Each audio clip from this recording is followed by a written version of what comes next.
Hello students. Start करते हैं आज यूनिट्स एंड मेजरमेंट। पहले इसकी थ्योरी करेंगे, फिर इससे रिलेटेड पीवाईक्यूज को स्टार्ट करते हैं। यूनिट एंड मेजरमेंट की थ्योरी से एक छोटा सा disclaimer. The images, text and other materials used in our presentations are for educational purposes only. We respect the intellectual property rights of the original creators and owners. If you are the owner and have any concerns or issues, please contact us at sathi@iitk.ac.in and we shall remove the same. तो देखिए, इसका जो weightage है वो 4% है और कम से कम इस पे एक क्वेश्चन तो आता ही है, एकदम फिक्स है। एक क्वेश्चन तो आता ही आता है इसका। एक से ज्यादा भी आते हैं, ठीक है, वैसे तो एक से ज्यादा आते हैं, बट एक क्वेश्चन एकदम फिक्स है इसका कि इसका तो आता ही आता है क्वेश्चन। और इसके जो टॉपिक्स हैं ज्यादातर जो इस पे हैं वो डायमेंशन से रिलेटेड है, कि डायमेंशनल फॉर्मूला की बात करी है, या डायमेंशनल एनालिसिस ऑफ के एप्लीकेशन से आया है, या जो डायमेंशन ऑफ फिजिकल क्वांटिटी है उससे आया है। ठीक है, यानी कि डायमेंशन वाले पार्ट से एक क्वेश्चन तो आता ही आता है। तो ये बहुत इंपॉर्टेंट टॉपिक है जिसको कि आपको अच्छे से समझना है, और जो आपका क्वेश्चन पेपर है उस पे उसको सही तरीके से सॉल्व करना है। और अगर इनके डिफिकल्टी लेवल की बात की जाए तो वो इजी टू एवरेज होते हैं। Measurement of any physical quantity involves comparison with a certain basic arbitrarily chosen internationally accepted reference standard call unit. तो इतनी चीजें होनी चाहिए। एक किसी अगर हमें किसी ऑब्जेक्ट को मेजर करना है, अब उसकी लेंथ हो सकती है या उसका जो मास है वो हो सकता है, कुछ भी हो सकता है। तो measurement of any physical quantity involves comparison with a certain basic arbitrarily chosen internationally accepted reference called unit. तो हमारे पास एक रेफरेंस होना चाहिए। जैसे होता है ना कि हमें अगर लेंथ को मेजर करना हो, अगर हमारे पास मीटर स्केल नहीं है तो हम अपने हाथों से नापने लगते हैं कि ये देखो, ये जो हमारा ऑब्जेक्ट है वो एक बित्ता दो बित्ता इस तरीके से, यानी कि अपने पाम की लेंथ को यूज करके उसकी लेंथ को मेजर करने लगते हैं कि दो पाम जितना लंबा है या दो हाथ जितना लंबा है। इस तरीके से मेजर करने लगते हैं, देखा होगा आपने। अब ये जो आपका मेजरमेंट है, इसमें दिक्कत क्या है? दिक्कत ये है कि जैसे मान लीजिए आप अपने हाथों का इस्तेमाल करके पतंग उड़ाते हैं। सब पतंग सबने उड़ाई है, उड़ाते हैं।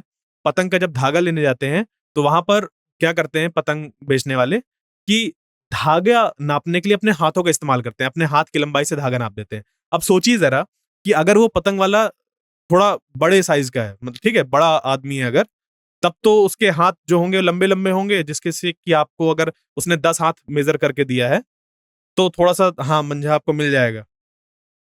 वही अगर क्या होगा कि अगर वो एक छोटा बच्चा मान लीजिए उसके दुकान में बैठ गया थोड़ी देर के लिए, उसी का जो बेटा था वो थोड़ी देर दुकान में बैठ गया और आप पहुंच गए उससे मांझा लेने के लिए, उसने वही उसी रेट पर कि 10 रुपए हाथ के हिसाब से मंझा आपको दिया, और क्या किया उसने अपने छोटे छोटे हाथों से उसका मेजरमेंट कर दिया कि 10 हाथ लो हो तो गया। अब सोचिए जरा, इस तरीके का जो मेजरमेंट है एक स्टैंडर्ड यूनिट होने की ना होने की वजह से प्रॉब्लम आई। तो इसी वजह से एक क्या करते हैं हम लोग, स्टैंडर्ड फिक्स कर देते हैं, एक रेफरेंस। तो वो जो हाथ था वो एक रेफरेंस था, बट सबके हाथ क्योंकि डिफरेंट डिफरेंट होते हैं तो हम उस हाथ की एक लंबाई भी फिक्स कर सकते हैं। और उसी को सब इन सब हाथ हाथ ये जो सब होते हैं इन सबको हटाकर एक स्टैंडर्ड मीटर स्केल बनाई गई, और उससे फिर चीजों को कंपेयर किया जाता है कि अगर कोई 2 मीटर है, इसका मीनिंग ये है कि एक हमने जो रॉड चूज करी है 2 मीटर की, उसका 2 गुना है उसकी लेंथ। बट अब जो मीटर की हमारी यूनिट होती है उसको लाइट की स्पीड के टर्म्स पर हम लोग निकालते हैं। तो अभी वो चीज इंपॉर्टेंट नहीं है, इंपॉर्टेंट ये है कि एक internationally accepted reference standard use किया जाता है जिसको कि हम यूनिट बोलते हैं, और ये आर्बिट्रली चूजन होता है। तो थोड़ा सा जो बैकग्राउंड था इसका, इस पूरे चैप्टर का, वो मैंने हल्का सा आपको बताया। अब आगे बढ़ते हैं इस पे। पूरा फोकस ये रहेगा कि एग्जाम में जो चीजें आती हैं उसमें ज्यादा ध्यान दिया जाए। The result of measurement of physical quantity is expressed by a number accompanied by a unit. जैसे कि 2 मीटर लिखा हुआ है तो 2 हो गया एक हमारा न्यूमरल, ठीक है, न्यूमेरिकल मेजरमेंट, और मीटर जो हो गया वो उसकी यूनिट है। 2 मीटर का मतलब कि 2 टाइम्स मीटर। मीटर एक यूनिट है हमारी, एक स्टैंडर्ड यूनिट है। उससे हम कंपेयर कर रहे हैं तो हमें पता चल रहा है कोई ऑब्जेक्ट 2 गुना है मीटर के साइज का, उसका मीनिंग होता है 2 मीटर। तो the units of fundamental or base quantities are called the fundamental or base units. हमारी फंडामेंटल या बेस यूनिट जो है वो 7 है। तो the units of other physical quantities can be expressed as combination of base units. Base units जो हमारे पास 7 base units होती हैं, इनकी हेल्प से हम बाकी कुछ भी लिख सकते हैं। जैसे कि लेंथ के लिए जो यूनिट है हमारी वो मीटर है। अगर हमें एरिया कहीं बताना होगा तो मीटर स्क्वायर बन जाएगा। तो जो मीटर है वो एक फंडामेंटल यूनिट हो गई। मीटर स्क्वायर जो है वो एक डेराइव्ड यूनिट हो गई। जैसे कि अगर हम बात करें यूनिट ऑफ फोर्स, वो न्यूटन है। यूनिट ऑफ थर्मल कंडक्टिविटी वो होता है watt, metre inverse, kelvin inverse. और इससे 2019 में क्वेश्चन आया था। अब जब हमारे पास अ कंप्लीट सेट ऑफ इस तरीके की यूनिट्स होती हैं, जहां पर कि बेस यूनिट्स और डिराइव्ड यूनिट्स सब की सब मौजूद हों, इस तरीके के पूरे हमारे सेट को हम बोलते हैं सिस्टम ऑफ यूनिट्स। तो आपने सुना होगा एसआई यूनिट्स, उसका मीनिंग ये है कि सभी की सभी जो हमारी फंडामेंटल और उनसे मिलकर जो बनी हुई हैं यूनिट्स, यानी कि डिराइव्ड यूनिट्स, उन सब का जो हमारा एक सेट फॉर्म होता है उसको हम लोग बोलते हैं system of units. The base units for length, mass and time in CGS, the FPS and MKS system are as follow. CGS system पर लेंथ को मेजर करते थे सेंटीमीटर से, मास को ग्राम से और टाइम को सेकंड से, सीजीएस पे। फिर एफपीएस है। एफपीएस इसको फुट, पाउंड और सेकंड बोलते हैं, या इसको ब्रिटिश बोलते हैं, ब्रिटिश सिस्टम ऑफ यूनिट। तो एफपीएस में एफ से हो जाता है फुट, पी से हो जाता है पाउंड और एस से हो जाता है सेकंड।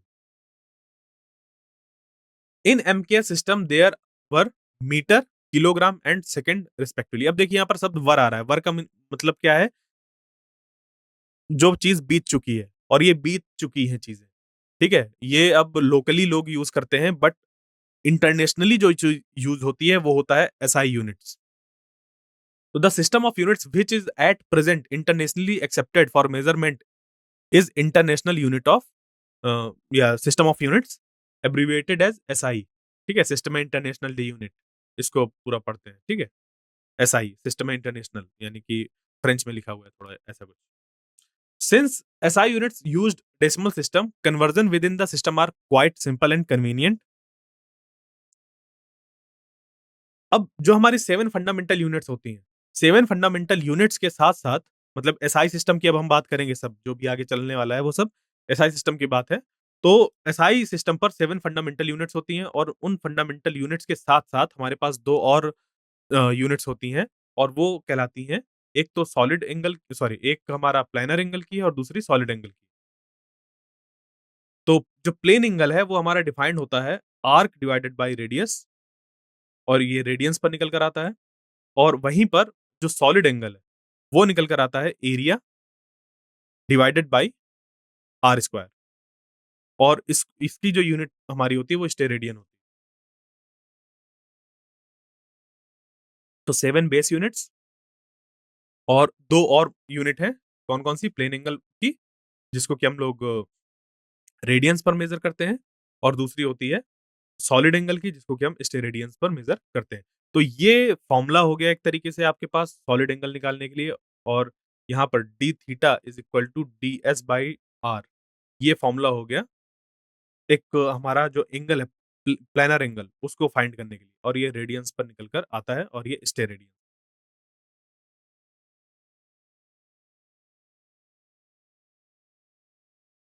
और इनकी कोई डायमेंशन नहीं होती,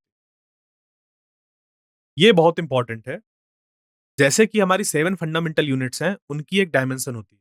जैसे लेंथ के लिए हम एल से डिनोट करते हैं कि वो लेंथ है वो, या मास जो है उसको एम से डिनोट करते हैं कि वो उसकी मास की डायमेंशन। अब होता क्या है कि ये एक तरीके का जो हमारा रेडियन और स्टेरेडियन है, ये एक ऐसी क्वांटिटी है जिसपे कि डायमेंशन नहीं होता। अब कुछ हमारे पास बेस यूनिट्स हैं, जैसे कि लेंथ, इसको हम लोग लिखते हैं कुछ इस तरीके से, मीटर, या सिंबल बनाते हैं स्मॉल एम। इसको आप देख सकते हैं कि मीटर को किस तरीके से डिफाइन किया गया है। अभी इस पे बहुत ज़्यादा ध्यान नहीं देना है, बट आपको हाँ, इसको एक बार पढ़ ज़रूर लेना है, समझ पे आ जाएगा। तो मास के लिए है किलोग्राम, केजी, टाइम के लिए सेकंड, और हम रिप्रेजेंट करते हैं सिंबल एस से। इलेक्ट्रिक करंट के लिए एम्पियर और ए। थर्मोडायनामिक टेम्परेचर केल्विन पर मेजर किया जाता है और कैपिटल के इस तरीके से लिखा जाता है जब एब्रिविएटेड फॉर्म पर हो। और अमाउंट ऑफ सब्सटेंस मोल और इस तरीके से मोल बोला ये जाता है और सिंबल ये है। और ल्यूमिनस इंटेंसिटी है कैंडला या सीडी।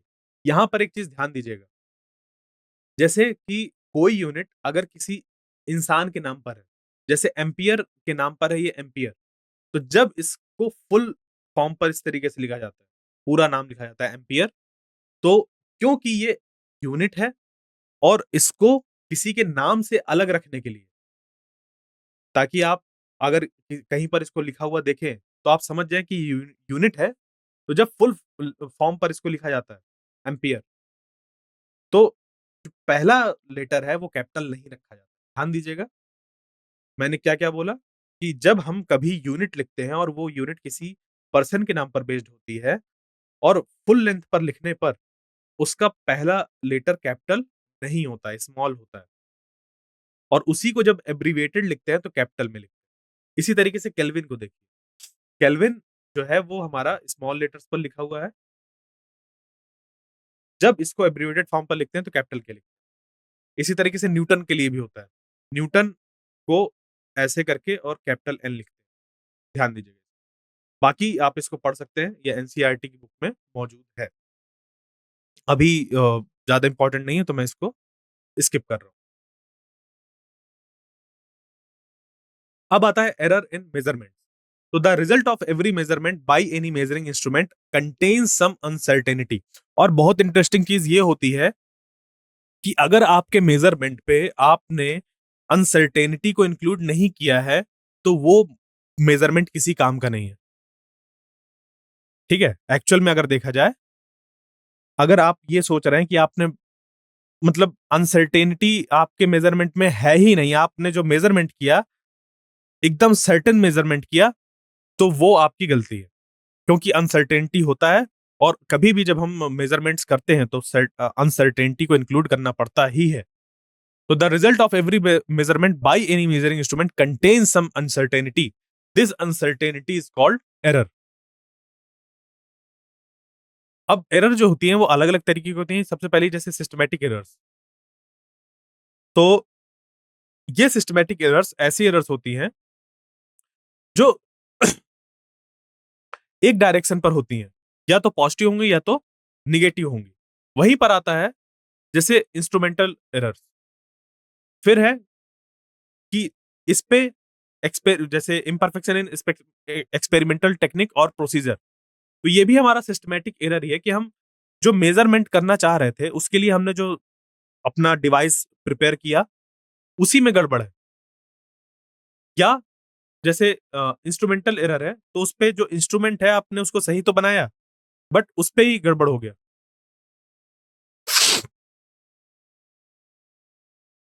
अब देखिए इस पे जैसे रैंडम एरर है, तो मैं यहाँ पर वो चीज हम डिस्कस कर रहे हैं जो इंपॉर्टेंट है इस बार एग्जाम में। ठीक है, तो the random errors are those errors which occur. अब जो आगे हमारा एरर प्रोपोगेशन आने वाला है वो तो है ही, डेफिनेटली है, और उसके लिए थोड़ा सा आपको ये चीज जानना जरूरी है, इस वजह से इसको इस तरीके से रखा है।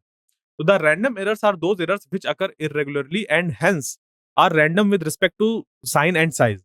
These can arise due to unpredictable fluctuations in temperature, voltage supply, mechanical vibrations of experimental setup, etc. Least count error, तो इस पे लीस्ट का आप देखिए, लीस्ट काउंट जैसे आपके सिलेबस में नहीं है। ठीक है, किसी डिवाइस का लीस्ट काउंट वगैरह की बात ही नहीं है, बट उसको जानना जरूरी है एरर प्रोपोगेशन के लिए। तो small value that can be measured by the measuring, the smallest value that can be measured by measuring instrument is called the least count. यानी कि जैसे मीटर स्केल है, तो मीटर स्केल यानी कि 1 मीटर वाली स्केल है, उस पे आप जो मिनिमम लेंथ मेजर कर सकते हैं वो 1 होती है। और वहीं पर ही हमारा जो है आ जाता है दिक्कत मेजरमेंट को ये करते हुए कि हमने 1 मीटर के साथ-साथ जो वो में मेजरमेंट किया है, वो 2 किया है, 3 किया है, 4 किया है। क्यों? क्योंकि उस लेवल पर पहुंचकर हमारे पास मिलीमीटर्स के बीच में कोई डिवीजन नहीं है। तो अब जब हम किसी चीज़ को मेज़र कर रहे हैं तो हो सकता है वो 1 बड़ा हमने मेज़र कर लिया हो या 1 छोटा मेज़र कर लिया हो। तो वो उसका लीस्ट काउंट है कि उससे कम आप मेजर कर ही नहीं सकते, और वहीं से अनसर्टेनिटी जन्म लेती है। जो सबसे उसका लीस्ट काउंट होता है, वहीं से उसका अनसर्टेनिटी जन्म लेती है। अब आता है देखिए एब्सोल्यूट एरर, रिलेटिव एरर और percentage error. Suppose the values in several measurements are A1, A2, A3 and AN। कोई एक एक्सपेरिमेंटल सेटअप था जो कि एक क्वांटिटी मेजर कर रहा है। आपने क्या किया, सुबह से शाम तक A1, A2, A3, A4 up to AN इतनी बार आपने एक ही चीज को मेजर किया है। बात समझ गए? ये जो डेटा दिया हुआ है वो क्या दिया हुआ है, वो ये दिया हुआ है कि आप एक क्वांटिटी को मेजर कर रहे हैं एक किसी डिवाइस से। लेट अस सपोज, एग्जांपल दे रहा हूं मैं, तो सुबह से शाम तक आपने एक ही मेजरमेंट किया एक ही चीज का, और कितना किया, n टाइम्स किया। तो हर बार क्या होता है कि हर बार मेजरमेंट पे, जब आप पहली बार कर रहे हैं, दूसरी बार कर रहे हैं, हर बार कुछ ना कुछ अनसर्टेनिटी होती ही होती है। तो उस अनसर्टेनिटी को हम करने के लिए, रिप्रेजेंट करने के लिए कि कितना अनसर्टेन है हमारा मेजरमेंट, उसके लिए सबसे पहले क्या करते हैं, इस तरीके से सारे मेजरमेंट लिए और इन सभी मेजरमेंट का लेते हैं मीन। यानी कि जितने भी मेजरमेंट थे, अगर हमारे हमने n बार मेजरमेंट किया, तो A1, A2 plus A3 up to AN divided by n, जिसको कि लिखा जा सकता है summation from I equal to 1 to n AI by n। तो ये जो वैल्यू निकल कर आ गई, ये निकल कर आ गई ए मीन। यानी कि हमने एक जो एक्सपेरिमेंट था, उसमें जब हमने n टाइम्स मेजरमेंट किया और उनका सबका मीन ले लिया, तो हम ये कह सकते हैं कि इस डिवाइस की हेल्प से जो हम मेजर कर रहे हैं, उसकी ट्रू वैल्यू ए मीन के बराबर है। यानी कि एक्चुअल वैल्यू जो है वो ए मीन के बराबर है, क्योंकि ये एवरेज आउट वैल्यू है। तो मान लीजिए कि किसी मेजरमेंट पे आपने जो इसकी वैल्यू निकल कर आई थी, एक बार आपने 2 मेजर किया, एक बार 3 मेजर किया, एक बार 4 मेजर किया, फिर 3 मेजर किया, फिर 2 किया, फिर आपने 3 किया, फिर 4 किया, फिर 4 हुआ, फिर 3 हुआ, इस तरीके से। तो जब इनका एवरेज आउट करेंगे, तो वो कहीं 3 के आसपास लाई करेगा। तो वो जो वैल्यू निकल कर आएगी, जैसे मान लीजिए 3.5 लेट अस सपोज निकल कर आ रही है, कुछ इस तरीके से हुआ कि 3.5 निकल कर आ रही है। आपने एक ही चीज का मेजरमेंट किया है बहुत बार, एन टाइम्स, तो उसकी ये जो 3.5 वैल्यू निकल कर आएगी, उसको ए मीन बोलते हैं। यानी कि हम मान लेते हैं कि ये इसकी एक्चुअल वैल्यू है। तो the magnitude of difference between the individual measurement and the true value of quantity is called the absolute error of the measurement. तो जब हम अब अगली बार मेजरमेंट कर रहे हैं, या जो हमने पहली बार मेजरमेंट किया था, या जो nth टाइम्स पर मेजरमेंट किया था, अगर हमसे ये पूछ लिया जाए कि उस मेजरमेंट में कितना एब्सोल्यूट एरर था, कितना एब्सोल्यूट एरर था, तो उसको हम लोग निकालते हैं कि देखो ये जो एब्सोल्यूट एरर था पहले वाले मेजरमेंट पर, तो उसके लिए नाम दे देंगे पहले वाले मेजरमेंट पर जो एब्सोल्यूट एरर था हमारा, वो था सॉरी, डेल्टा A1। ये जो था वो था हमारा A1 माइनस ए मीन, और इस पे ऐसे मॉड लग जाता है। ठीक है, ये ऐसे मॉड लग जाएगा। तो ये हमारा जो जो भी वैल्यू निकल कर आ रही है, उसकी एब्सोल्यूट वैल्यू निकल कर आ जाती है। यानी कि जो अभी जैसे मेजरमेंट आपको बताया मैंने कि 2, 3, 4 ऐसे कुछ भी हो सकता है, तो और इसका जो ट्रू वैल्यू हमने माना कि वो 3.5 था। तो मान लीजिए पहला वाला मेजरमेंट पर अगर हम देखें, तो 2 माइनस 3.5 जब करेंगे, तो ये कुछ माइनस 1.5 आएगा, तो हमें इसका मॉड लेना होगा, तो ये 1.5 के बराबर आ जाएगा। तो एब्सोल्यूट का मीनिंग होता है कि एक्चुअल में उसकी क्या वैल्यू है, माइनस प्लस को हटा देना है। तो एब्सोल्यूट एरर का मीनिंग ये होता है कि जब हम इस पे मॉड ले लेते हैं। तो अब हम क्या देख पा रहे हैं कि हर एक मेजरमेंट में हम निकाल सकते हैं कि हमने कितना एरर किया। हर बार, हर एक मेजरमेंट पे कितना हमने जो मेजरमेंट लिया, उसमें कितना गलती करी हर बार। तो ये जो निकल कर आते हैं डेल्टा A1, डेल्टा A2, इन सब पे ऐसे मॉड लगाएँ, तो ये बन जाता है हमारा एब्सोल्यूट। ठीक है? तो error in the individual measurement ये हो गया। इससे माइनस प्लस जैसे निकल कर आता है, तो माइनस प्लस ये बता देता है कि ज़्यादा है या कम है। अब जब हम एब्सोल्यूट एरर की बात करते हैं, जब मीन पर पहुँचते हैं, डेल्टा ए मीन निकालने के लिए, तो इन सभी एरर्स का एब्सोल्यूट वैल्यू ले लेते हैं। तो mod of delta A1 plus mod of delta A2 plus mod of delta A3 up to mod of delta AN divided by n। तो जब ऐसा करते हैं, तो ये जो अब वैल्यू निकल कर आ रही है डेल्टा ए मीन, इसका मीनिंग ये है कि हमने हर एक मेजरमेंट पर जो गलती करी थी, वो मिला-जुला के कितनी हमारी एक गलती बनती है, एक तरीके से ये कहा जाए। तो वो हो जाती है डेल्टा ए मीन। तो हमें पता चल गया, देखो जो हमने वैल्यू मेजर करी थी उसका एवरेज करके एक ट्रू वैल्यू एक ऐसा कि एक्चुअल में उसकी ये वैल्यू है, और उसी तरीके से हमने एरर्स फाइंड कर लिए हर मेजरमेंट का, और उस उन सभी एरर्स का एब्सोल्यूट वैल्यू निकालकर उनका एवरेज आउट कर लिया, तो वो हमें मिल गया डेल्टा ए मीन। यानी कि उस पूरे हमारे मेजरमेंट का हमें मिल गया एरर डेल्टा ए मीन, और एक उसकी ट्रू वैल्यू मिल गई। ये दो चीजें अब हमारी इंपॉर्टेंट हैं। तो इन दोनों को कैसे निकालते हैं, ये यहां पर प्रोसेस दी हुई है। तो अगर एक बार हमें डेल्टा ए मीन और ए मीन पता चल जाता है, तो अगर हम कोई एक सिंगल मेजरमेंट करेंगे तो the value we get may be in the range delta sorry A mean plus minus delta A mean. तो अब हम कोई अगर मेजरमेंट करते हैं तो वो जो वैल्यू है वो इस रेंज पर कहीं लाई करेगी। जैसे 3.5 plus minus let us suppose ऐसा हो जाता, 0.1 ऐसा कुछ लेट अस सपोज ऐसा हो जाता। ठीक है, 3.5 प्लस माइनस 0.1, यानी कि 3.6 भी हो सकता है या 3.4 भी हो सकता है। तो इस रेंज पर कुछ भी वैल्यू आ सकती है जो भी हम मेजर करेंगे। मतलब मैं एग्जांपल के लिए बता रहा हूँ ऐसा। वैसे एरर में जब इसको निकालेंगे तो ये कुछ हमारा ज्यादा हो सकता है। ठीक है, 1.5 ऐसा कुछ हो सकता है, क्योंकि काफी ज्यादा एरर। ये एग्जांपल मैं दे रहा था, बट जब हम एक्चुअल डेटा लेकर करते हैं तो समझ पे आता है कि क्या उसका ए मीन निकल कर आएगा और क्या डेल्टा ए मीन निकल कर आएगा। तो जो भी वैल्यू अब हम मेजर करते हैं वो इसी रेंज पर लाई करती है, इसका मीनिंग ये हो। अब आता है रिलेटिव एरर। तो इसको ध्यान दीजिए, रिलेटिव एरर का मीनिंग ये है कि हम किसके रिस्पेक्ट में बोल रहे हैं कि इतना हमारा एरर है। उसके लिए हम एक रेफरेंस सेट करते हैं, और जो delta A mean by a mean होता है उसको बोल देते हैं कि ये रिलेटिव एरर है। यानी जो हमारा एरर है relative to its true value, तो delta A mean divided by a mean, इसको हम लोग रिलेटिव एरर बोलते हैं।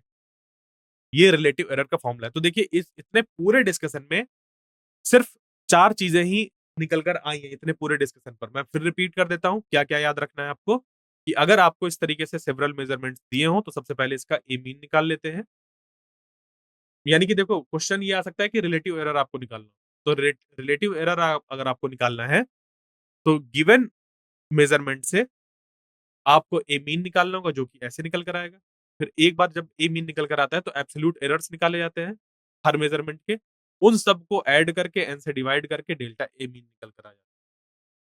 और जब एक बार आपको डेल्टा ए मीन और ए मीन पता चल गया तो आप लिख सकते हैं कि जो वैल्यू कोई भी होगी मेजरमेंट पर वो इस रेंज पर लाई करेगी।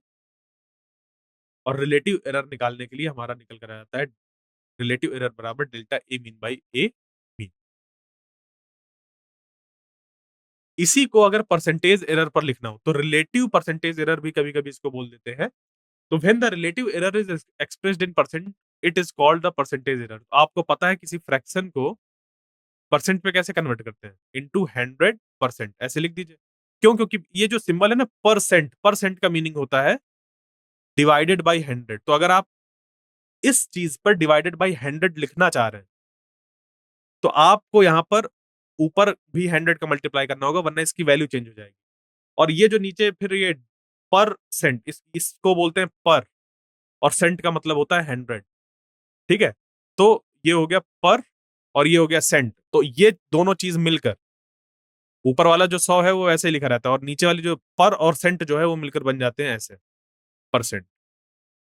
इसी वजह से किसी फ्रैक्शन को परसेंट में कन्वर्ट करने के लिए हम लोग 100% का मल्टीप्लाई कर देते हैं। 100% क्यों कर रहे हैं, समझ पे आ गया?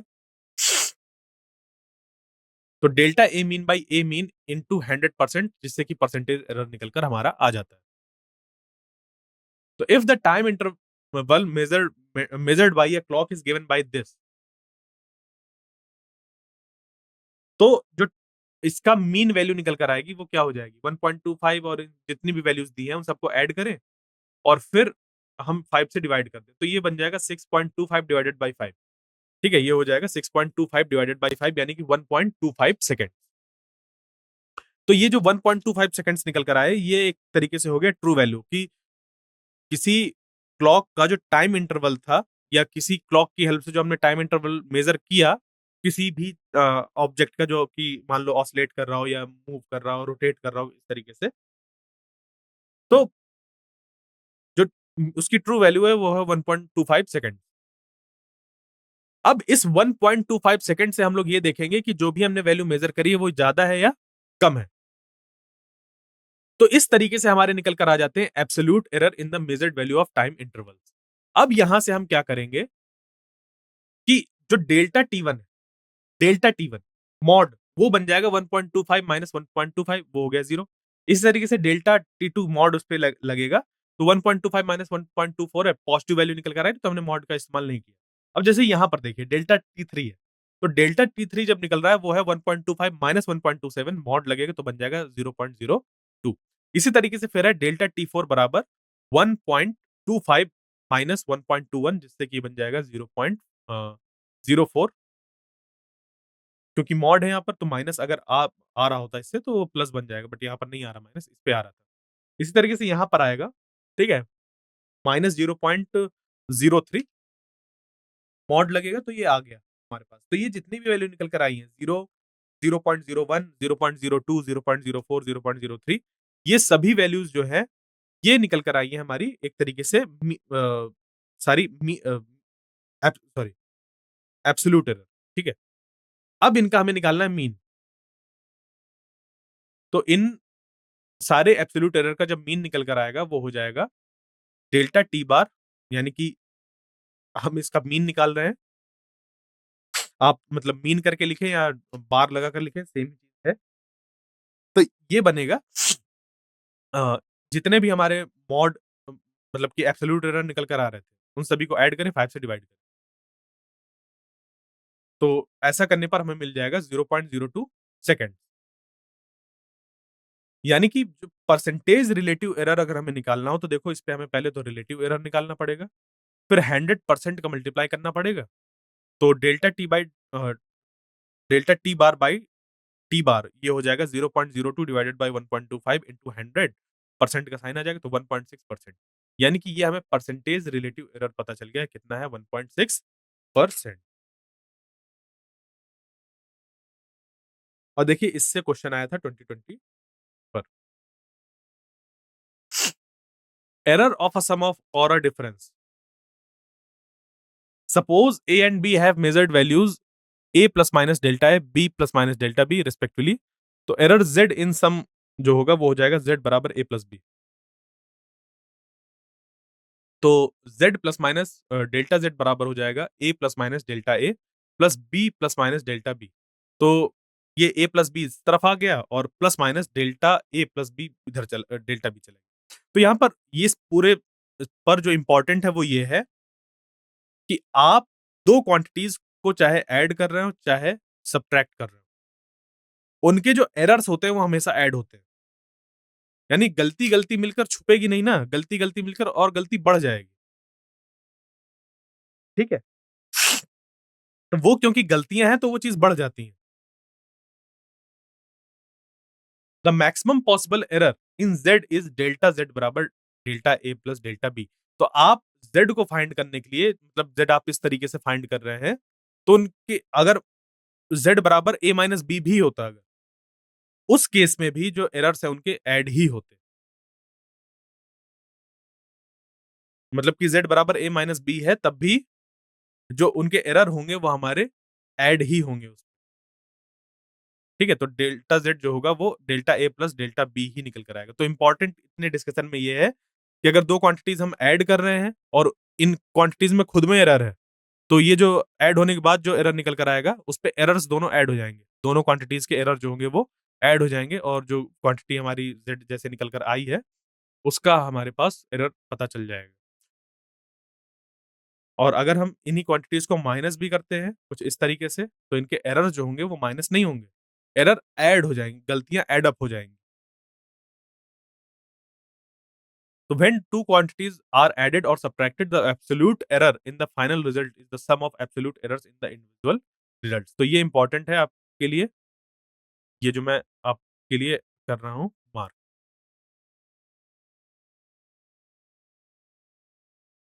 क्लियर? इसके लिए ये है और इसके लिए ये, दोनों के लिए ही हमारा डेल्टा जेड निकालने के लिए delta a plus delta B करना है। ये इंपॉर्टेंट है इस पूरे डिस्कशन।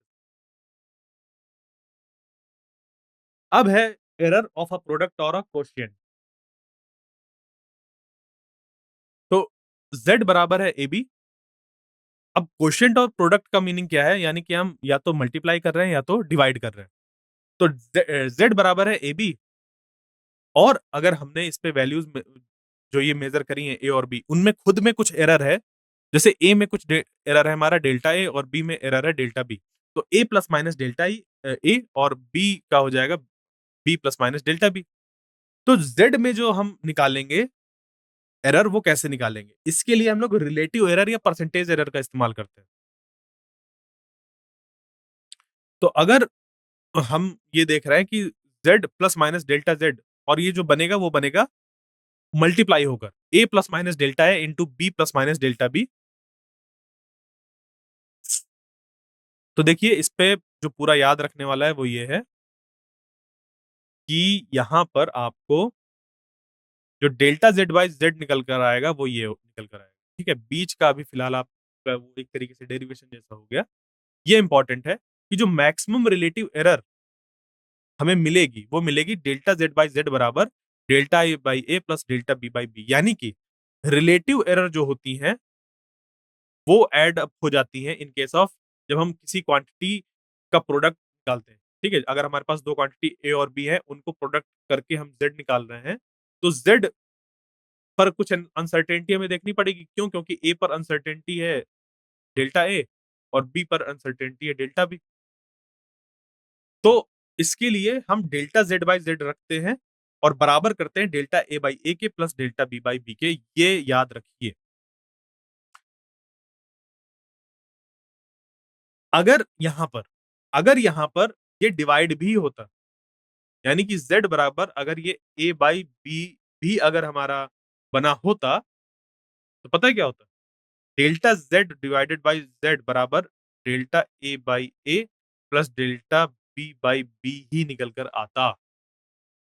जैसे कि एडिशन के केस में था और सब्ट्रैक्शन के केस में कि जो एरर्स थे वो हमेशा ऐड ही हो रहे थे। उसी तरीके से आप चाहे प्रोडक्ट निकालें चाहे क्वोशिएंट निकालें 2 नंबर का, जो एरर्स होंगे उनके मतलब रिलेटिव एरर्स वो ऐड अप ही होंगे। इन केस जो हमारे जैसे हैं वो पावर्स के टर्म्स पर, आप इस एग्जांपल से समझ जाएंगे। जैसे ए स्क्वायर है, तो ए स्क्वायर को लिखा जा सकता है ए इंटू ए, और ए इंटू अगर ए हम लिखते हैं तो अभी जो हम लोग पढ़ कर आए हैं उसके अकॉर्डिंग लिख सकते हैं कि डेल्टा जेड बाई जेड बराबर delta A by A plus delta A by a, ऐसे लिख सकते हैं। अब ये डेल्टा ए बाई ए बराबर है डेल्टा ए बाई ए के, तो इसको लिख सकते हैं 2 टाइम्स डेल्टा ए बाई ए। मैं याद रखने के लिए ऐसा बता रहा हूं। तो यहां से अब आपको याद रखना चाहिए कि अगर कोई एक क्वांटिटी है और उसकी कुछ पावर है, तो वो बन जाती है कुछ ऐसा, और प्रोडक्ट में है ये, तो ये बन जाएगा कुछ ऐसा, और ये क्योंकि सेम ही रिलेटिव एरर है दोनों में, तो वो एड अप होकर 2 टाइम्स डेल्टा ए बाई ए हो जाएंगे। तो इसी लॉजिक से अगर ये क्यूब होता, क्यूब होने पर एक बार और ये और मल्टीप्लाई होता, ये टर्म एक बार और बनता, और यहां पर 3 आ जाता। यानी कि अगर यहां पर n होता, तो यहां पर ये up to n times multiply होता, ये अप टू n टाइम्स जाता, और यहां पर मल्टीप्लाई होता n का।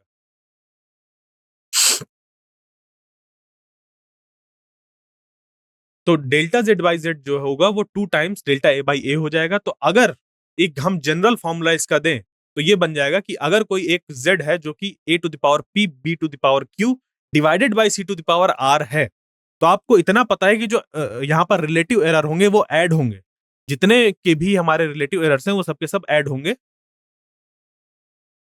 तो डेल्टा जेड बाई जेड हो जाएगा p times delta a by a plus q times delta b by b plus r times delta c by c। तो पावर्स जो होती हैं आगे मल्टीप्लाई पर आ जाती हैं। इसको लॉग की हेल्प से भी निकाला जा सकता है, उसकी जरूरत नहीं है अभी, यहां पर इसको आप ध्यान दें। तो ये एक हमारा जनरल फॉर्मूला है। अब रिलेटिव एरर से परसेंटेज एरर में कन्वर्ट करने के लिए सिर्फ हमें 100% का मल्टीप्लाई करना होता है और हमारा आंसर निकल कर आ जाता है।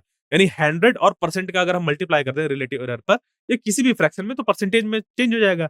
अब जो परसेंटेज एरर होता है वो परसेंटेज रिलेटिव एरर होता है। तो अगर परसेंटेज एरर ऑफ जेड आपको निकालना है तो p times percentage error in a, q times percentage error in b और r times percentage error in c, ये करना होगा और आंसर आपका निकल कर आ जाएगा।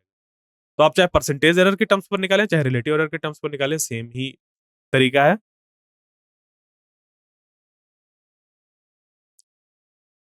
तो अगर फॉर एग्जाम्पल अगर इस तरीके से आपके पास दे रखा है x is equal to A square B to the power 1/2 C to the power 1/3 और डी टू द पावर 3,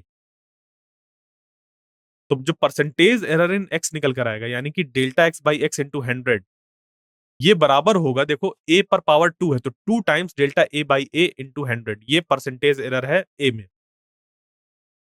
इसी तरीके से b की पावर 1/2 है तो 1/2 आ जाएगा मल्टीप्लाई पर और परसेंटेज एरर इन b आ गया ये। फिर c की पावर 1/3 है तो delta c by C into 100, percentage error in c हो गया। इसी तरीके से अगर हम d की बात करें तो वो है d क्यूब, तो ये बन जाएगा 3 times delta d by D into 100।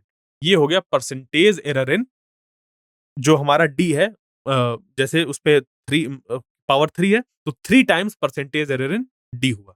अब यहां से हम लोग क्या करेंगे कि एक ये स्टैंडर्ड फॉर्मूला बन गया, तो ये इस पूरे में आपको जो ध्यान देना है वो देना है इस फॉर्मूले को, इस फॉर्मूले को और इस फॉर्मूले को।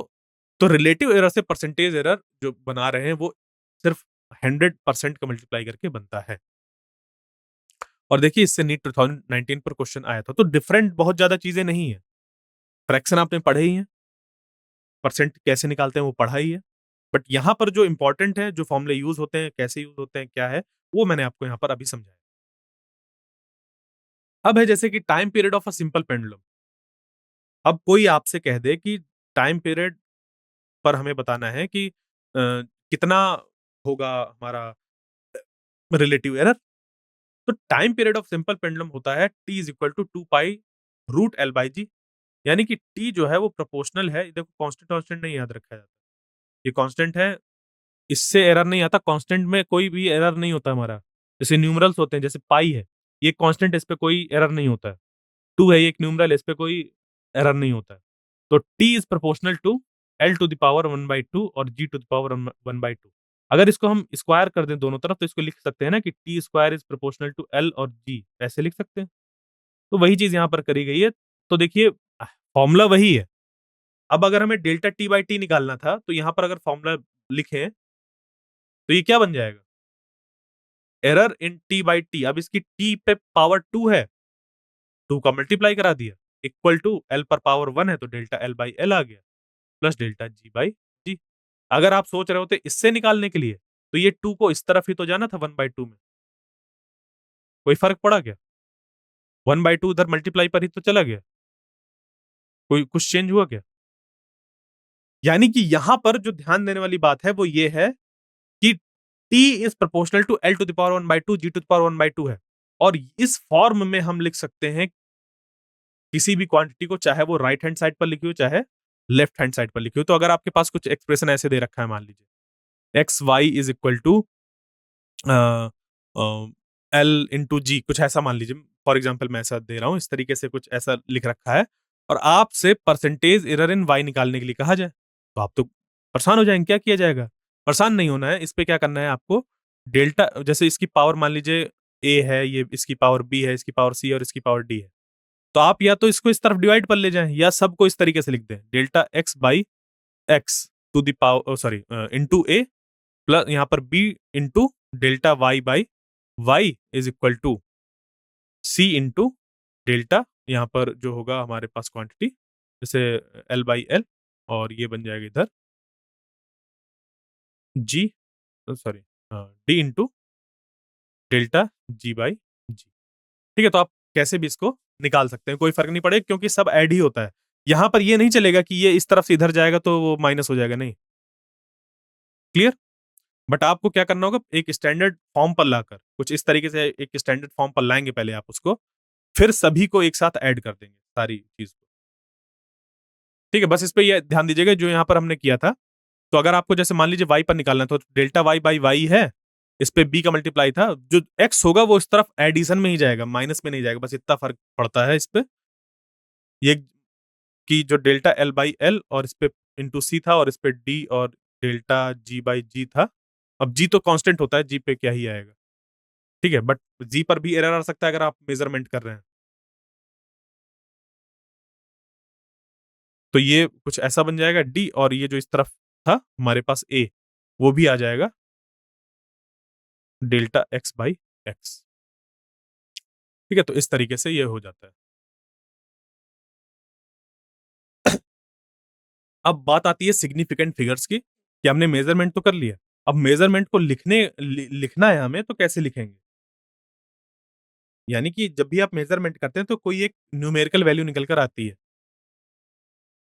तो उस न्यूमेरिकल वैल्यू को आप कैसे लिखेंगे सही तरीके से, ताकि जब आप अपना मेजरमेंट ले रहे हैं उस पे जो जितने भी चीजें रिक्वायरमेंट है, उनमें आप अपना फालतू का जो समय है वो जाया ना करें। जैसे कि अगर हर बार आपको ये लिखना 1.0001 जीरो, फिर सॉरी, फिर 000 ऐसे लिखने के लिए कह दिया जाए, अगर मान लीजिए यहाँ पर ऐसा नंबर ऐसा लिखो, तो हर बार आप इस तरीके के नंबर्स को लिखें, 0.0001 000, या फिर इनमें से आप किसी तरफ के जीरो को हटा सकते हैं।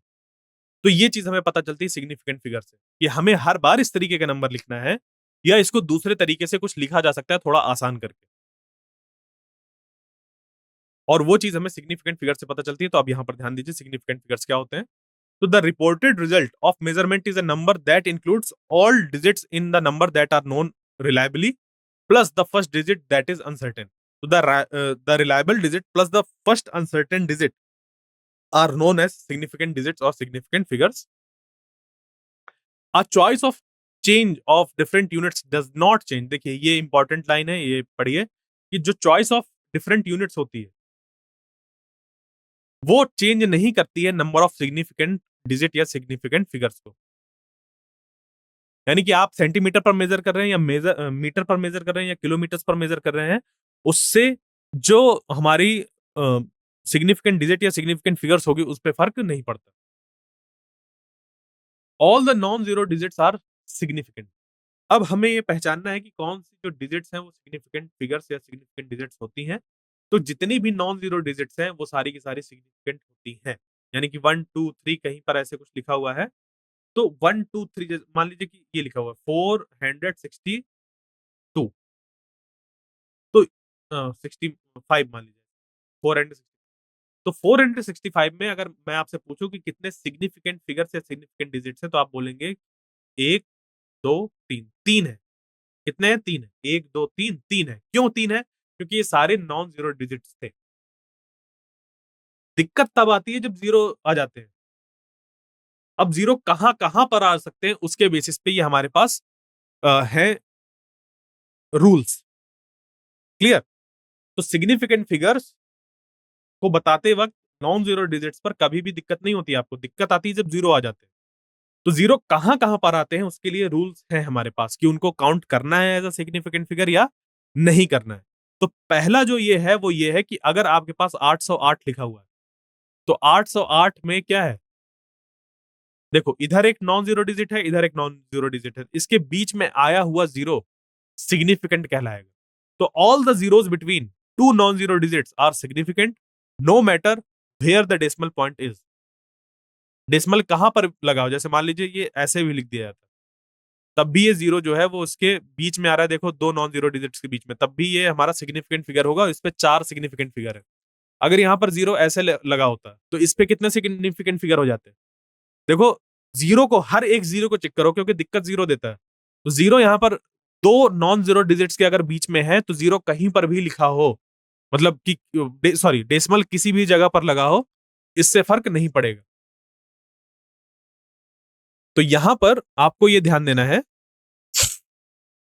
कि जैसे क्या दे रखा है 808.03, तो ये जीरो देखो नॉन जीरो डिजिट्स के बीच में है और ये वाला जीरो भी नॉन जीरो डिजिट के बीच में है। तो एक सिग्निफिकेंट फिगर, दो सिग्निफिकेंट फिगर, 3 4 और 5, इस पे 5 सिग्निफिकेंट फिगर हो जाएंगे। तो ये रूल समझ पर आ गया। अगला चलते हैं। If the number is less than 1, अब लेस देन 1 का मीनिंग क्या होता है? एक से छोटा नंबर। एक से छोटा नंबर कैसा हो सकता है? 1/2, 1/3, ये सब कैसे हैं? ये सब हमारे एक से छोटे नंबर है। तो if the number is less than 1, the zero on the right of the decimal point but to the left of the first non zero digits are not significant. एक से छोटा आप बनाइए नंबर, लिख लीजिए। एक से छोटा नंबर क्या हो सकता है? 0.5 लिख दिया आपने। तो यहां पर आपने जीरो का मेंशन किया। तो इसमें क्या होता है कि if a number is less than 1, the zeros on the right of the decimal point but to the left of the first non zero digits are not significant. यानी कि अगर इसी को अगर हम इस 0 पॉइंट को अगर हम मैं ऐसे लिख दूं या ऐसे ऐसे ऐसे लिख दूं, तो इसमें देखो क्या लिखा हुआ है, समझो इसको कि if the number is less than 1, एक से छोटा नंबर है ये, the zero on the right, ठीक है। तो ये वाली कंडीशन कब लगती है? जब एक से नंबर छोटा हो। तो ये हमारी कंडीशन है। तो इस तरीके से मैंने आपको शुरुआत से ही बताया है कि हमारी कुछ कंडीशन होती है, फिर उस पर रूल लगता है। तो if the number is less than 1, number सारे ये सारे 1 से छोटे हैं, तो the zeros on the right of the decimal, decimal के राइट में, डेसिमल के राइट में देखो कोई जीरो है क्या? यहाँ पर नहीं है, यहाँ पर है। यहाँ पर कितने जीरो है? 3 जीरो है, ठीक है। तो यानी कि ये यहाँ पर उन जीरो की बात हो रही है जो कि इस डेसिमल पॉइंट के राइट में है। But to the left of first non zero digit, but ये जो यहाँ पर नॉन जीरो डिजिट है, ये जैसे 5 है यहाँ पर सब में, इस पे ये एक नॉन जीरो डिजिट है। तो डेसिमल के राइट में और इस जो ये हमारी फर्स्ट नॉन जीरो डिजिट है, इसके लेफ्ट में जितने भी जीरोस हम यहाँ पर बीच में भरते जा रहे हैं, वो सब इनसिग्निफिकेंट फिगर है। यानी कि इन सभी में अगर मैं पूछूं कि कितने सिग्निफिकेंट फिगर हैं, तो आंसर क्या होगा? 1। 5 ही है नॉन जीरो डिजिट, और वही यहां पर सिग्निफिकेंट फिगर है, क्योंकि दिक्कत जीरो पर आती है। और जब जीरो हमारा डेसिमल और एक नॉन जीरो डिजिट के बीच में होते हैं, तो वो सारे इनसिग्निफिकेंट फिगर होते हैं। ये हमारा तीसरा वाला रूल यहां पर बता रहा है। क्योंकि दिक्कत तभी आती है जब जीरो हमारे मौजूद होते हैं, तब समझ पे नहीं आता कि वो सिग्निफिकेंट फिगर है या नहीं। तो उसके लिए ही रूल है कि जीरो जहां पर मौजूद मौजूद होगा, उसके अकॉर्डिंग रूल आएगा हमारे पास। ठीक है, तो इस पे इसको ध्यान दीजिए।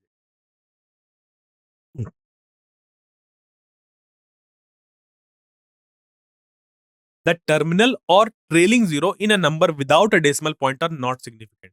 अब इस पे देखिए, इसका जो एग्जाम्पल है वो ये है कि the terminal or trailing zero in a number, एक ऐसा नंबर जिसमें डेसिमल पॉइंट कभी लिखा ही नहीं गया है, जैसे कि 500 अगर हम लिख दें और इसको 5000 लिख दें, या अगर हम इसको इस तरीके से ऐसे लिख दें, तो इस पे पता है ये वाली कंडीशन लगेगी कि यहां पर देखो जीरो बहुत ढेर सारे हैं, पर जीरो कैसे हैं?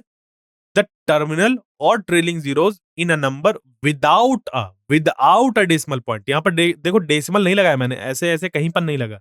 और जब तक ऐसे ऐसे नहीं लगा होता है, तब तक यहां पर जितने भी जीरोस हैं, वो सब के सब नॉट सिग्निफिकेंट। तो ये एक रूल है, यानी कि ये सब के सब नॉन जीरो है। फिर आता है trailing zeros in a number with a decimal point. तो अगर हमारे पास 1.50 लिखा हुआ है, देखो डेसिमल है, इस नंबर पर डेसिमल है, और डेसिमल जीरो के पास नहीं है, जीरो से दूर है, बट डेसिमल के बाद यहां पर जीरो लगा हुआ है। तो ये जो है, इसमें 3 सिग्निफिकेंट फिगर है, 1, 2 और 3। या जैसे लिख दिया जाए, मान लीजिए कि 01.4200। अब आपसे पूछ लिया जाए कि इस पे कितने सिग्निफिकेंट फिगर है, तो देखिए इस पे दिक्कत किस पे आती है? जीरोस के लिए। तो यहां पर सबसे पहले जो नॉन जीरो डिजिट है उनको देख लें। तो 1, 2, 3, 3 तो है। उसके बाद चेक करते हैं, एक जीरो है जो कि एक डेसिमल नंबर पर बात हो रही है, उसके यहां इस तरफ राइट पे लगा हुआ है। अब यहां पर देखिए, if the number is less than 1, अगर नंबर 1 से छोटा है, तब यहां पर जो होते हैं हमारे राइट हैंड साइड वाले पर उस पर फर्क नहीं पड़ता है। बट यहां पर क्या है, जैसे तो ये वाला जो जीरो है हमारा, ये इनसिग्निफिकेंट फिगर होगा। क्योंकि अगर हम इस नंबर को चाहें तो ऐसे लिख सकते हैं ना, 0.14200 ऐसे करके, तो ये वाला जो है वो इनसिग्निफिकेंट हो जाता है। ठीक है, बचा सिर्फ हमारे पास क्या, ये नंबर इतना। तो अब इस पे देखो, ये क्या है, एक डेसिमल नंबर वाला है, डेसिमल लगा हुआ वाला नंबर है इस पे। तो ये जो ट्रेलिंग जीरो होंगे इस पे, ये होंगे सिग्निफिकेंट, तो इस पे नंबर ऑफ सिग्निफिकेंट फिगर हो जाएंगे 5। अगर मैं इसी में थोड़ा सा और खेल कर दूं और क्या करूं, डेसिमल हटा दूं और ऐसा लिख दूं, तो इस पे कौन सा रूल लगेगा? इस पे रूल लगेगा ये वाला, कि the terminal or trailing zero in a number without a decimal point are not significant, यानी कि ये इनसिग्निफिकेंट हो जाएंगे। ये लगे तो हैं यहाँ पर, ये इनसिग्निफिकेंट हो जाएंगे सिर्फ और सिर्फ इस पे 3 ही होगा इसका। इस नंबर ऐसे ही लिखा है 14200, बट ये कैसा है, इनसिग्निफिकेंट है, क्योंकि इस पे जीरो, तो 3 सिग्निफिकेंट फिगर्स ही होंगे इस पे।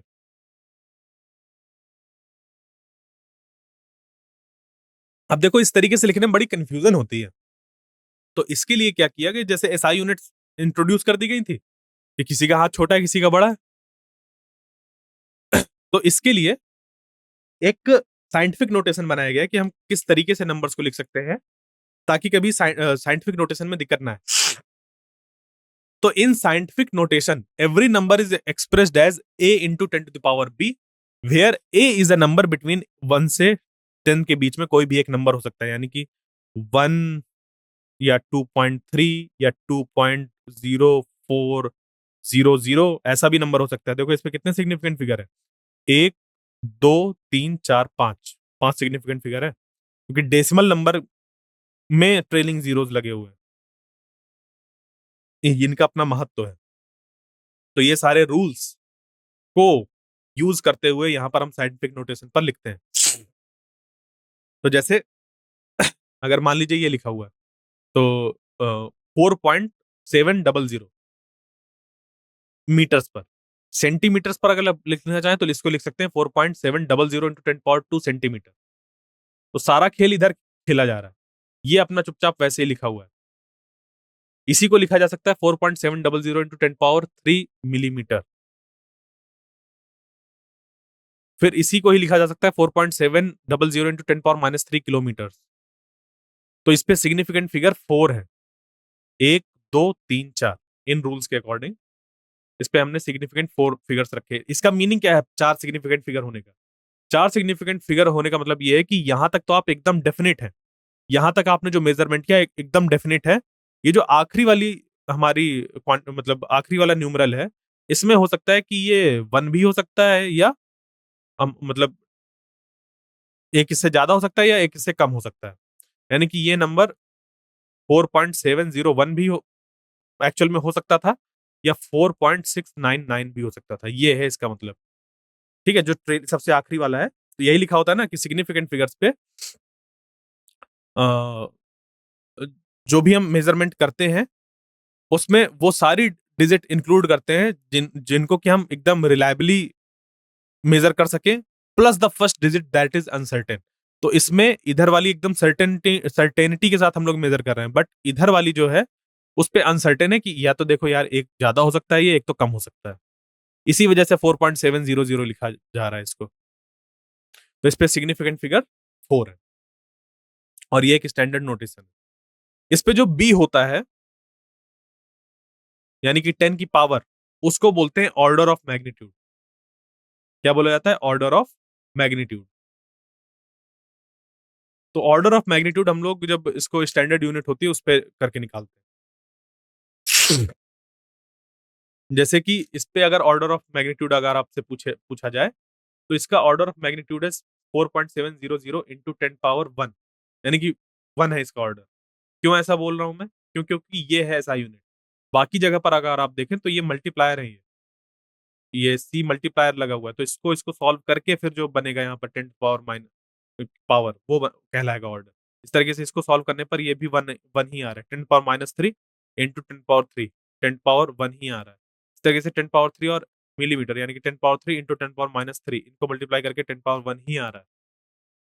10 power 2 इंटू 10 power -2 मल्टीप्लाई करके 10 power 1 ही आ रहा है, तो इसका ऑर्डर सबका 1 ही है। ठीक है,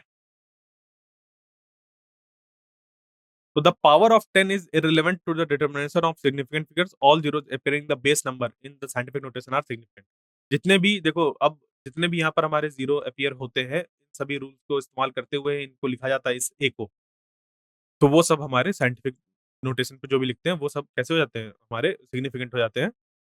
इस वजह से यहाँ पर 4 सिग्निफिकेंट फिगर्स हैं।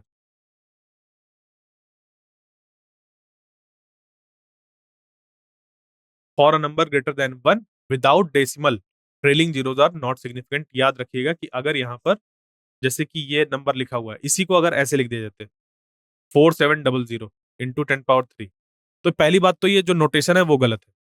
और जब ये नोटेशन गलत है तो इसको हम जब सही नोटेशन पे लिखेंगे तो यहां पर ये अगर देखो डेसिमल शब्द नहीं लगा हुआ है इस जगह पर, अगर डेसिमल नहीं लगा हुआ है इस जगह पर, यहां पर अगर डेसिमल लगा होता तब तो ये सिग्निफिकेंट होते। बट ये डेसिमल नहीं लगा हुआ है जिसकी वजह से ये सिग्निफिकेंट नहीं है। सिर्फ इसको 4.7 इंटू 10 टू द पावर जो भी इस पे मल्टीप्लाई होगा, मतलब 5 ऐसे करके लिख लिख दिया जाएगा। ठीक है, तो इस पे सिर्फ और सिर्फ 2 ही सिग्निफिकेंट फिगर है क्योंकि डेसिमल नहीं था।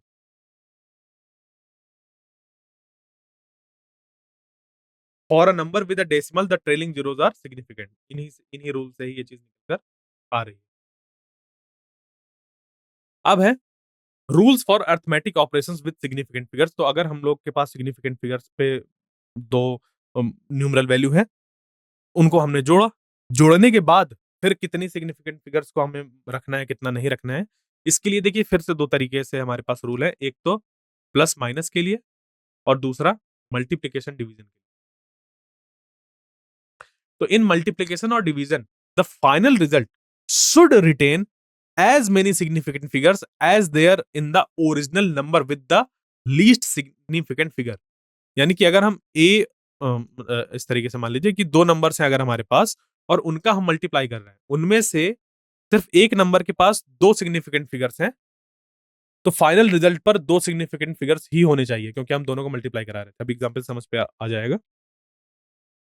जैसे रेक्टेंगल है, लेंथ है 55.3 और ब्रेड्थ है 25। तो देखो इस पे सिग्निफिकेंट फिगर 3 है और इस पे सिग्निफिकेंट फिगर 2 है। तो जो रिजल्ट आएगा उस पे भी हमें सिग्निफिकेंट फिगर्स 2 ही रखने होंगे, भले ही कुछ भी बने। तो लेंथ एरिया निकालेंगे, 55.3 इंटू 25 करेंगे। अब इसको आप क्या करें, मल्टीप्लाई करें, राउंड ऑफ करें to the same number of significant figure as present in the least precise term.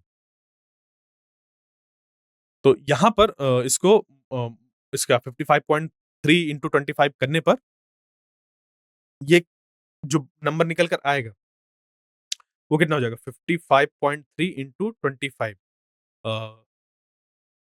1382.5। तो अब इस तरीके से हमारे ये बन गया और इस पे हमारे कितने सिग्निफिकेंट फिगर्स हैं, 2 हैं। जो इन 2 नंबर्स में से लीस्ट सिग्निफिकेंट फिगर्स हैं वो सिर्फ 2 ही हैं।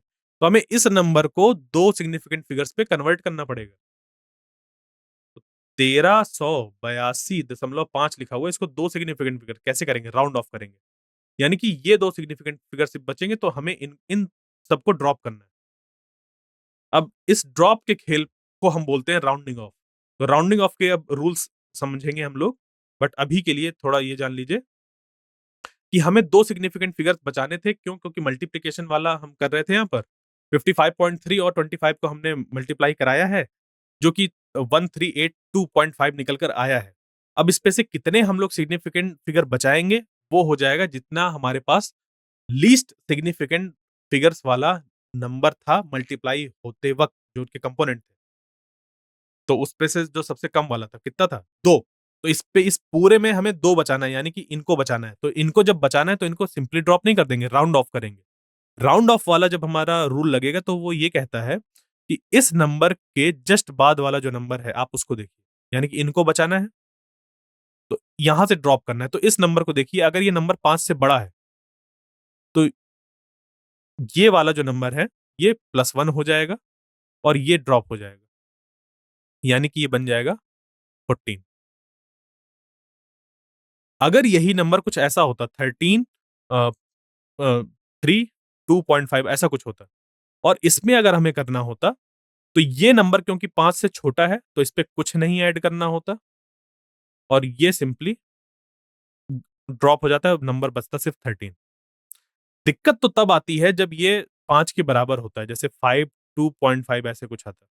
तो इसके लिए क्या करते हैं हम लोग, इसके लिए चेक करते हैं कि ये ऑड है या इवन है। ये ऑड है या इवन है। इसके 2 केस बनते हैं कि ये ऑड है या इवन है। मान लीजिए कि यहाँ पर नंबर, ये एग्जाम्पल के लिए बता रहा हूँ, जैसे मान लीजिए 6 होता है, फिर 5, 2.5 ऐसे कुछ। तो ये देखो, हमें इनको बचाना है और इधर वाले ड्रॉप करने थे। तो ये नंबर है हमारा इवन, ठीक है? तो यहाँ ये नंबर इवन है, तो ये सिंपली ड्रॉप हो जाएगा, बचेगा सिर्फ हमारे पास 16। ये ऑड है, अब यहाँ पर ये 5 है, ठीक है? तो ये इसके पहले वाला क्या है? ऑड है। तो इस पे +1 हो जाता है और बन जाता है 14। बाकी नंबर पूरा ड्रॉप हो जाता है। तो 2 सिग्निफिकेंट फिगर्स को अगर हमें राउंड ऑफ क मतलब अप टू 2 सिग्निफिकेंट फिगर अगर राउंड ऑफ करना है, तो इस तरीके से राउंडिंग ऑफ होती है, ये रूल्स होते हैं। अगर 5 से बड़ा है ये वाला नंबर जिसको हमें ड्रॉप करना है, मतलब ये वाली डिजिट, पर्टिकुलर डिजिट अगर 5 से बड़ी है, तो +1 हो जाएगा, जो कुछ भी लिखा हो यहाँ पर, कुछ भी लिखा हो, पॉजिटिव, नेगेटिव कुछ भी लिखा हो, ऐड हो जाएगा और बन जाएगा कुछ ऐसा। अगर ये 5 से छोटी है, चुपचाप ये निकल जाएगी, नंबर बच जाएगा 13। अगर ये 5 के बराबर है, तो 2 रूल आ जाते हैं, चेक करते हैं इसके पहली वाली डिजिट को, ऑड है अगर, +1 होके 14 बन जाएगा। अगर कुछ इस तरीके से इवन दे रखा है, तो ये सिंपली ड्रॉप हो जाएगी और नंबर हमारा वही इवन आ जाएगा। ये रूल्स होते हैं हमारे राउंड ऑफ के। तो वही चीज़ यहाँ पर करी गई है कि नंबर क्या था हमारा 13, क्या था, 8 टू 5, ऐसा था ना? ठीक है? 1382.5 यही था, ठीक है? तो 1382.5 था, इसमें हमें 2 सिग्निफिकेंट फिगर्स बचाने थे। तो हमने ये 2 सिग्निफिकेंट फिगर्स बचाए और राउंड ऑफ के रूल के अकॉर्डिंग, ये देखो 5 से ये बड़ा है, 5 से बड़ा है, तो ये +1 हो जाएगा इस पे और ये बन जाएगा 14। और बाकी अब क्योंकि हम इसको सिंपली हटा नहीं सकते, इसको राउंड ऑफ करके इसको 000 करके लिखना होगा। ठीक है? इस तरीके से। तो ये बन जाएगा हमारा, इसको अगर 0 हटा दें, स्टैंडर्ड नोटेशन पर लिखे तो इंटू 10 पावर 2, और इसका भी एक स्टैंडर्ड बनेगा 10 पावर 3। ठीक है? सॉरी, +1 होगा ना यहाँ पर, तो ये 4 हो जाएगा राउंड ऑफ होकर, और ये बन जाएगा 1.4 इंटू 10 पावर 3। बाकी इस तरीके से उसको एक बार लिखा जा सकता है, 2 फिगर पे राउंड ऑफ करके। बाकी स्टैंडर्ड नोटेशन पर, अगर साइंटिफिक नोटेशन पर लिखना है, तो हमें फिर इसको और ज़्यादा राउंड ऑफ करना पड़ेगा, वरना वो सीधे अगर 1382.5 है, तो राउंड ऑफ होकर 14 ये आ जाएगा। सिर्फ और सिर्फ 2 सिग्निफिकेंट फिगर। अगर यहाँ पर हम डेसिमल लगा देते, तो डेसिमल लगाते ही यहाँ पर फिर हमें 0 एक बढ़ाना पड़ता, जिससे कि सिग्निफिकेंट फिगर्स बदल जाते तुरंत, 0 के बढ़ते ही, डेसिमल लगते ही। तो डेसिमल हम नहीं लगा सकते हैं। तो देखो, ये रूल्स क्या है, लिमिटेड है, बट ये याद नहीं रहते लगाते वक़्त। इसके लिए मैंने थोड़ा-सा इस पे समय आपको दिया है, जो कि आता है। अब यहाँ से देखिए, जैसे ये है, डेंसिटी निकालेंगे तो मास अपॉन वॉल्यूम करेंगे, तो मास ये हो गया, वॉल्यूम ये है, डिवाइड करेंगे तो 1.69 निकल कर आया है। तो यहाँ पर हमें क्या रखना पड़ेगा? जिस नंबर पर लीस्ट सिग्निफिकेंट फिगर्स थे, उसको हमें रखना पड़ेगा। तो यहाँ पर 3 सिग्निफिकेंट फिगर्स थे, तो यहाँ पर 3 सिग्निफिकेंट फिगर्स को ही हम लोग यहाँ पर पुट करेंगे। अब एडिशन और सब्ट्रैक्शन में क्या होता है? In addition or subtraction, the final result should retain as many decimal places as are there in the number with the least decimal places. यानी कि यहाँ पर हम डेसिमल प्लेसेस को देखते हैं कि हमें सिर्फ और सिर्फ डेसिमल प्लेस में उतने नंबर्स को रखना है, जितना कि जो हमारे कंपोनेंट्स थे, यानी कि जिनको हमने ऐड किया है, जिन चीज़ों को ऐड किया है, सब्ट्रैक्ट किया है, उनमें लीस्ट डेसिमल प्लेस जिस पे थे। जैसे कि यहाँ पर देखें, 9.99 माइनस 0.0099 है। तो पहले चेक करिए, यहाँ पर डेसिमल के बाद सिर्फ 2 ही नंबर है, 2 ही सिग्निफिकेंट फिगर है डेसिमल के बाद। और यहाँ पर भी डेसिमल के बाद 2 ही सिग्निफिकेंट फिगर हैं, क्योंकि जब डेसिमल में इस तरीके से 0 लगे होते हैं लेफ्ट हैंड साइड पर, तो ये इनसिग्निफिकेंट फिगर होते हैं। अगर यहाँ पर 1 लिखा होता तब तो ये सारे सिग्निफिकेंट होते। बट क्योंकि यहाँ पर कुछ नहीं लिखा हुआ, तो इधर वाले सारे इनसिग्निफिकेंट होते हैं। यानी कि डेसिमल के बाद सिर्फ और सिर्फ 2 ही सिग्निफिकेंट फिगर है। तो आंसर हमारा ये निकल कर आएगा। इसको राउंड ऑफ जब करेंगे, तो ये बन जाएगा 9.98 मीटर। और राउंड ऑफ हमने कैसे किया? डेसिमल के बाद 2 सिग्निफिकेंट फिगर बचाने हैं हमें। इधर से अब हमें कोई मतलब नहीं फिलहाल। इधर से हमें 2 सिग्निफिकेंट फिगर बचाने हैं, तो इनको हमें बचाना है, ड्रॉप करना है इसको। तो ड्रॉप जो करने वाला है, पहले वाले नंबर को देखिए, 5 से छोटा है, तो ये सिंपली ड्रॉप हो जाएगा, कुछ नहीं बोलेगा। इसकी आवाज तक नहीं निकलेगी और ये गायब हो जाएगा यहाँ से। ठीक है, इसी तरीके से बाकी भी एग्जाम्पल है। आगे बढ़ते हैं अब। Rounding off uncertain digit. तो इसके रूल्स है, देखिए मैंने बता दिया है, रूल जो लिखे हुए हैं वो मैं आपको एक बार पढ़ देता हूं बस। तो preceding digit is raised by 1 if the insignificant digit to be dropped is more than 5 and is left unchanged if the latter is less than 5। If the insignificant digit to be dropped is equal to 5, then if the preceding digit is even, we drop the 5 without changing it. And if the preceding digit is odd, we increase it by 1 and drop the 5. देखो जब 5 नहीं होता है, drop करना आसान होता है। 5 से बड़ा है तो बढ़ जाएगा, और अगर 5 से छोटा है तो नहीं बढ़ेगा। दिक्कत आती है 5 में, तो उसके लिए 2 रूल है, इवन और ऑड चेक करना होता है। अगर इवन है तो 5 वाला ड्रॉप हो जाएगा, अगर ऑड है तो 1 ऐड हो जाता है बस। अब है dimensions of physical quantities. So the dimension of physical quantity are the powers to which the base quantities are raised to represent that quantity. Force है जैसे मास इंटू एक्सेलरेशन, तो मास को हम मास लिख सकते हैं, एक्सेलरेशन को बोल सकते हैं कि ये है length divided by time square. यानी कि इसका जो डायमेंशन बनेगा वो बन जाएगा M L T to the power minus two. और जो फोर्स की डायमेंशन है M L T to the power minus two, इसको आपको याद होना चाहिए। M L T to the power minus two, ये याद होना चाहिए फोर्स की dimension M L T to the power minus two. क्यों? क्योंकि किसी भी सिचुएशन में, यानी कि आप चाहे फ्लूइड मैकेनिक्स पे देखें या हम जो हमारी डायनामिक्स होती है, काइनेमेटिक्स होती है, उन सब में देखें, जो फोर्स है कहीं ना कहीं प्रकट हो ही जाता है किसी ना किसी रिलेशन के साथ। तो अगर आपसे किसी क्वांटिटी का डायमेंशनल फॉर्मूला निकालने के लिए कह दिया जाएगा एग्जामिनेशन में, तो आप कैसे निकालेंगे? आप निकालेंगे फोर्स वाले जो टर्म है उसका इस्तेमाल करते हुए। जैसे मैग्नेटिक फील्ड का आपको कह दिया जाए कि थोड़ा सा इसका जो वो है क्या कहते हैं, डायमेंशनल फॉर्मूला निकाल के तो दिखाइए। अब मैग्नेटिक फील्ड का निकालने के लिए डायमेंशनल फॉर्मूला, आपको एक फॉर्मूला याद होगा और वो होता है क्यू वी बी। आ गया फोर्स, आ गई वेलोसिटी, आ गया चार्ज। यानी कि force divided by Q divided by V is equal to B. तो मैग्नेटिक फील्ड को आपने फोर्स से एसोसिएट कर दिया। फोर्स का अगर आपको डायमेंशनल फॉर्मूला पता है तो आप लिख देंगे M L T to the power minus two. Velocity और चार्ज के लिए क्या हो जाएगा? चार्ज हो जाएगा हमारा करंट इनटू टाइम, और जो वेलोसिटी है वो हो गया L T to the power minus one. यानी कि सिंपल सिंपल चीजों से आपको पता चल जाएगा एक ऐसी क्वांटिटी की डायमेंशन जिसको कि आपके बारे में आपको पता ही नहीं है।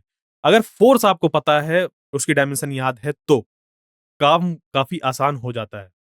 आप कहीं पर भी देखें, फोर्स है या एनर्जी है, आपस में ये ज्यादातर के साथ रिलेट हो जाते हैं, क्योंकि कहीं ना कहीं सिचुएशन में आप फोर्स ही तो निकालते हैं या कहीं ना कहीं एनर्जी ही तो निकालते हैं। तो अगर आपको एनर्जी का डायमेंशन, वर्क का डायमेंशन, फोर्स का डायमेंशन ये याद है, तो आप किसी के भी डायमेंशन को आसानी से निकाल सकते हैं। बाकी तो प्रैक्टिस से वो आ जाता है।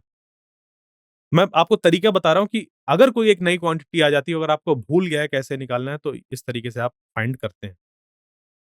तो बस अब आप इसको सॉल्व कर लेंगे। सॉल्व करके आपका जो इसका डायमेंशन है वो निकल कर आ जाएगा। जैसे एल से एल कैंसल आउट हो जाएगा, ठीक है, कैंसल आउट हो गया, कोई बात नहीं। ये T to the power minus one ऊपर जाएगा तो मतलब प्लस में जाएगा, T to the power one जाएगा ये। और ये है टी, तो इससे ये कैंसल आउट हो जाएगा, यानी कि ये क्या आ जाएगा? Ampere inverse. तो M T to the power minus two और एम्पियर इनवर्स, ये मैग्नेटिक फील्ड का बन गया। क्लियर? तो for example the dimensional formula of volume जो हो जाएगा M L cube T M zero L cube T zero. Velocity के लिए एल टी माइनस वन। जैसे वॉल्यूम है तो वॉल्यूम के लिए एल क्यूब है, बाकी एम जीरो टी जीरो रहेगा। वेलोसिटी है L T power minus one है। फोर्स का ये है। जो हमारी जैसे डेंसिटी है, मास पर यूनिट वॉल्यूम होता है, तो ये बन जाएगा मास पर यूनिट वॉल्यूम, यानी कि L two the power minus three. Stress है जो, वो होता है restoring force divided by area. तो देखिए फोर्स से फिर से रिलेट हो गया। अगर आपको स्ट्रेस नहीं याद है कि स्ट्रेस की डायमेंशन क्या है, तो फोर्स की हेल्प से निकाल सकते हैं। M L T to the power minus two divided by area, यानी कि एल स्क्वायर। जब इसको आप सॉल्व करेंगे तो ये बन जाएगा M L inverse T to power minus two. लीजिए स्ट्रेस की यूनिट निकल कर आ गई, और इससे नीट 2020 में क्वेश्चन आए हुए हैं। उसी तरीके से जैसे ग्रेविटेशनल कांस्टेंट जी है, अब इसका आपको डायमेंशन निकालना है, नहीं याद है, याद है तो बहुत अच्छा है। अगर नहीं याद है तो कैसे निकालेंगे? जो ग्रेविटेशनल फोर्स होता है वो होता है G m1 m2 divided by R square. सबकी डायमेंशन फटाक से लिखिए, m l t⁻² is equal to G m square, और नीचे हो जाएगा एल स्क्वायर आ जाएगा इधर मल्टीप्लाई पर, और m स्क्वायर आ जाएगा नीचे डिवाइड पर, यानी कि ये -2 पर। सॉल्व करेंगे तो बन जाएगा ये क्या, कितना, मतलब m इनवर्स l³ t⁻²। लीजिए तुरंत निकल कर आ गया। तो ये मैं वो तरीके बता रहा हूं कि अगर कहीं पर आप फंस जाए और आपके पास समय है तो कुछ नंबर आपके बढ़ जाएंगे। बाकी तो आप प्रैक्टिस करनी है इतनी कि तुरंत देख कर आ जाए। जैसे मैग्नेटिक परमिबिलिटी है, कोई फॉर्मूला नहीं याद आ रहा, इतना तो याद आ रहा है ना कि जो जैसे कि बी ए, या फिर ऐसे लिख सकते हैं कि B.dl is equal to mu naught I, ऐसा होता है। अगर मैग्नेटिक फील्ड का नहीं याद आ रहा तो मैग्नेटिक फील्ड हो जाएगा हमारा force divided by Q V, और ये लेंथ है, तो बस यहाँ से म्यू नॉट आ जाएगा, नीचे आई डिवाइड पर आ जाएगा, यहाँ से म्यू नॉट की जो डायमेंशन है वो निकल कर आ जाएगी। तो फोर्स याद है आपको, एल पता होता है, लेंथ है उसकी, चार्ज होता है करंट इनटू टाइम। कुछ स्टैंडर्ड चीजों को आपको याद रखना है, छोटे छोटे चीजों की, तो उससे तुरंत बन जाएगा कि LT-1 और करंट का जो है वो एम्पियर है। तो फटाफट यहां से आप इसको निकाल सकते हैं। तो the quantities plane angle, solid angle and strain, जैसे ये है, ये सब ऐसी क्वांटिटीज हैं जिसपे डायमेंशन नहीं होता है। क्यों नहीं होता है? क्योंकि ये जैसे प्लेन एंगल है, सॉलिड एंगल है, इसमें हम सेम डायमेंशन वाली चीजों का रेशियो लेते हैं, तो वो जीरो हो जाता है, डायमेंशनलेस क्वांटिटी है ये। जैसे कि प्लेन एंगल क्या होता है, आर्क अपॉन रेडियस, तो आर्क भी हमारा सेम डायमेंशन, ये भी सेम डायमेंशन, डायमेंशनलेस क्वांटिटी हो गई।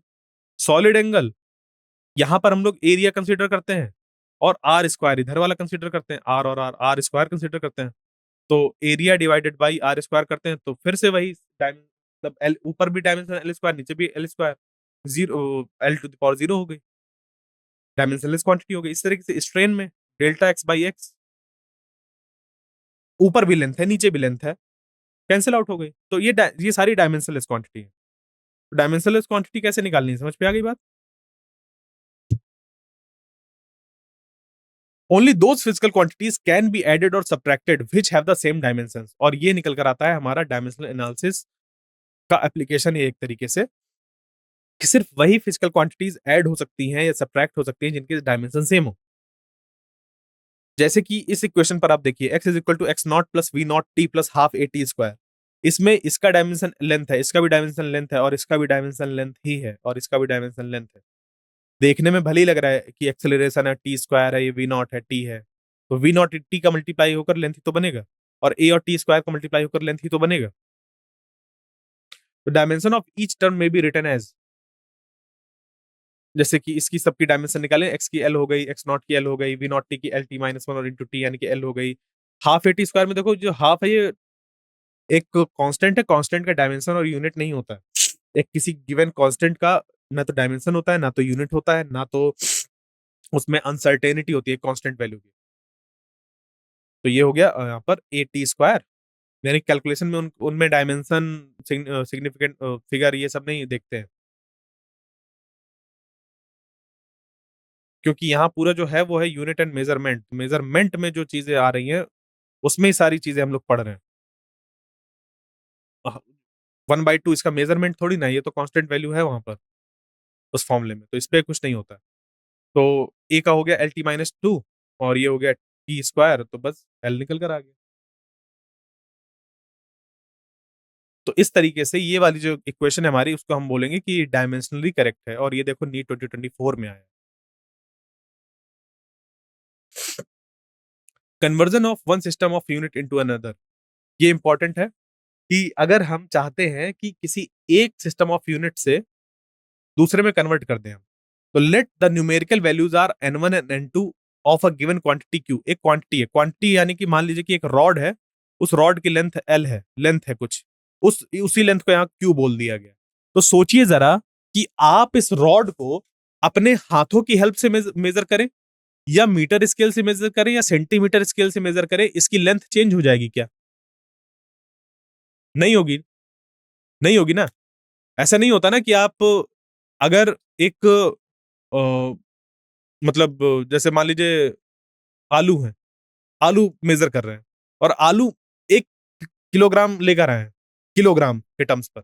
वही आपसे बोल दिया जाए कि 1000 ग्राम है। तो आप जब उन 1 किलोग्राम यूनिट्स को पाउंड्स पे लेट अस सपोज मेजर करेंगे, तो वो आलू थोड़ी ना बदल जाएँगे। आलू तो उतने ही रहेंगे। तो वही चीज़ है यहाँ पर कि हम जो है वो सिस्टम ऑफ यूनिट्स बदल रहे हैं, जो क्वांटिटी है एक्चुअल वो तो उतनी ही है, फिक्स है। तो बदलता क्या है? बदलता है कुछ ऐसा कि जो यूनिट्स हैं और N1 और N2 यानी कि न्यूमेरल वैल्यू जो है उनके उनका जो फॉर्म है वो चेंज हो जाता है, बट उनका जो प्रोडक्ट होता है जैसे कि N1U1 बराबर N2U2 होता है।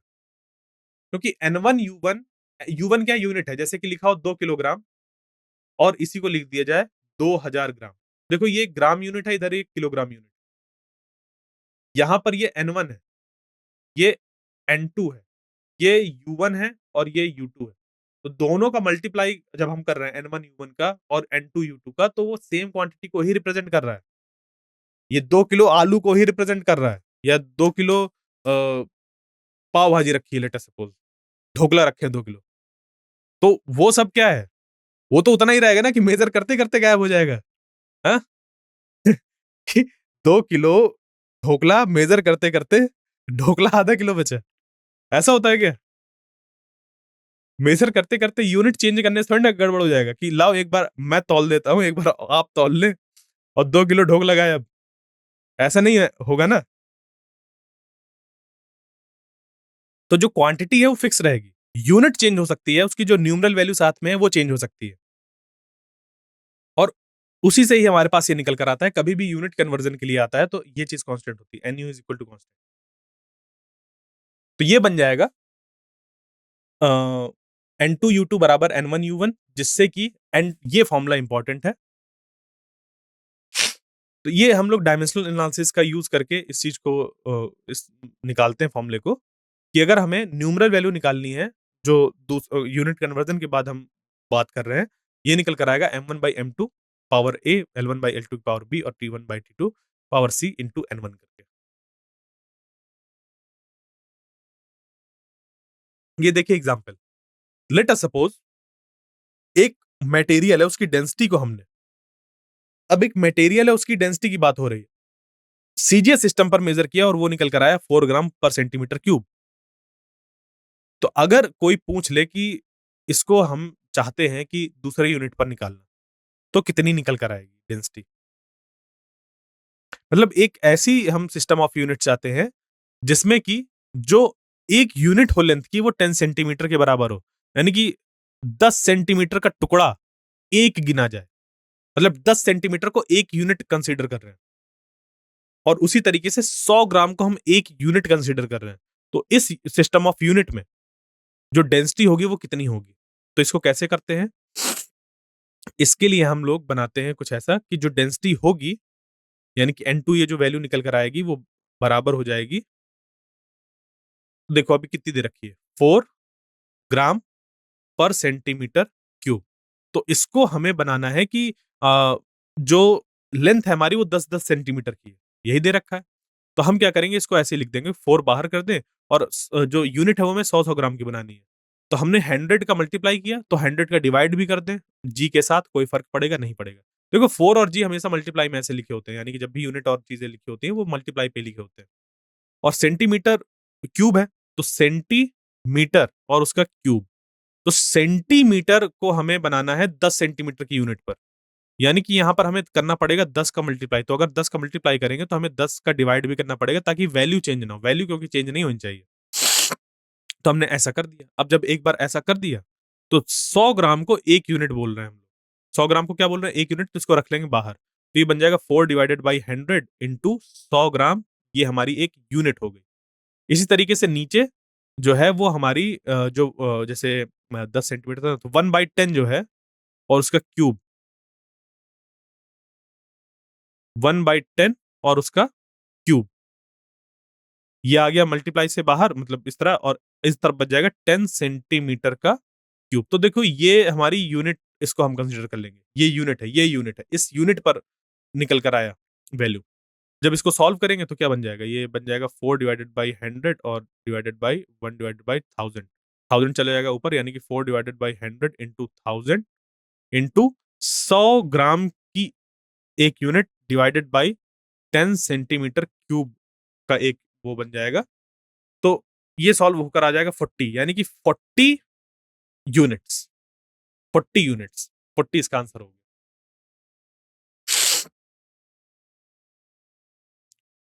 अब देखिए, to derive the formula by dimensional analysis method, कि हम किस तरीके से किसी क्वांटिटी के फॉर्मूले को डिराइव कर सकते हैं। तो हम यहाँ पर सिर्फ और सिर्फ इतना निकाल सकते हैं कि अगर प्रोपोर्शनलिटी है तो बस उन प्रोपोर्शनलिटी रीजन से चीजों को निकाल सकते हैं, जो कांस्टेंट फैक्टर्स होते हैं उनको नहीं निकाल सकते डायमेंशनल एनालिसिस से।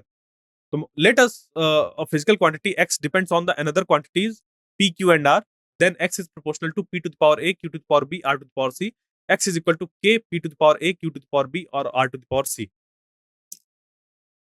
Now consider dimensional formula of each quantity in both sides, और ये हो जाएगा m to the power x, l to the power y, to the power z बराबर m to the power x to the power 1 और l to the power y to the power 1, t to the power z to the power 1 to the power a। ठीक है, अब ये जो है ये थोड़ा सा यहाँ पर बहुत लंबा दिखेगा आपको, जैसे कि ये, अब समझ पे नहीं आएगा कि ये चल क्या रहा है। ठीक है, तो इतना लोड लेने की जरूरत नहीं है, थोड़ा सा मैं आपको सिंप्लीफाई करके बता देता हूँ। जैसे यहाँ पर ध्यान ये आपको देना है कि हम जैसे किसी क्वांटिटी को मेजर कर रहे हैं, एक्स को, तो इतना जो होगा कि राइट हैंड साइड की जो डायमेंशन होगी वो लेफ्ट हैंड साइड के बराबर होगी। ठीक है, तो यहाँ पर कुछ हमारा इस तरीके से बनेगा। अभी एक्चुअली क्या है कि इतना बड़ा आपके उस पे आएगा नहीं। यहाँ पर जो प्रोसेस है एक बार उसको समझ लेते हैं बस।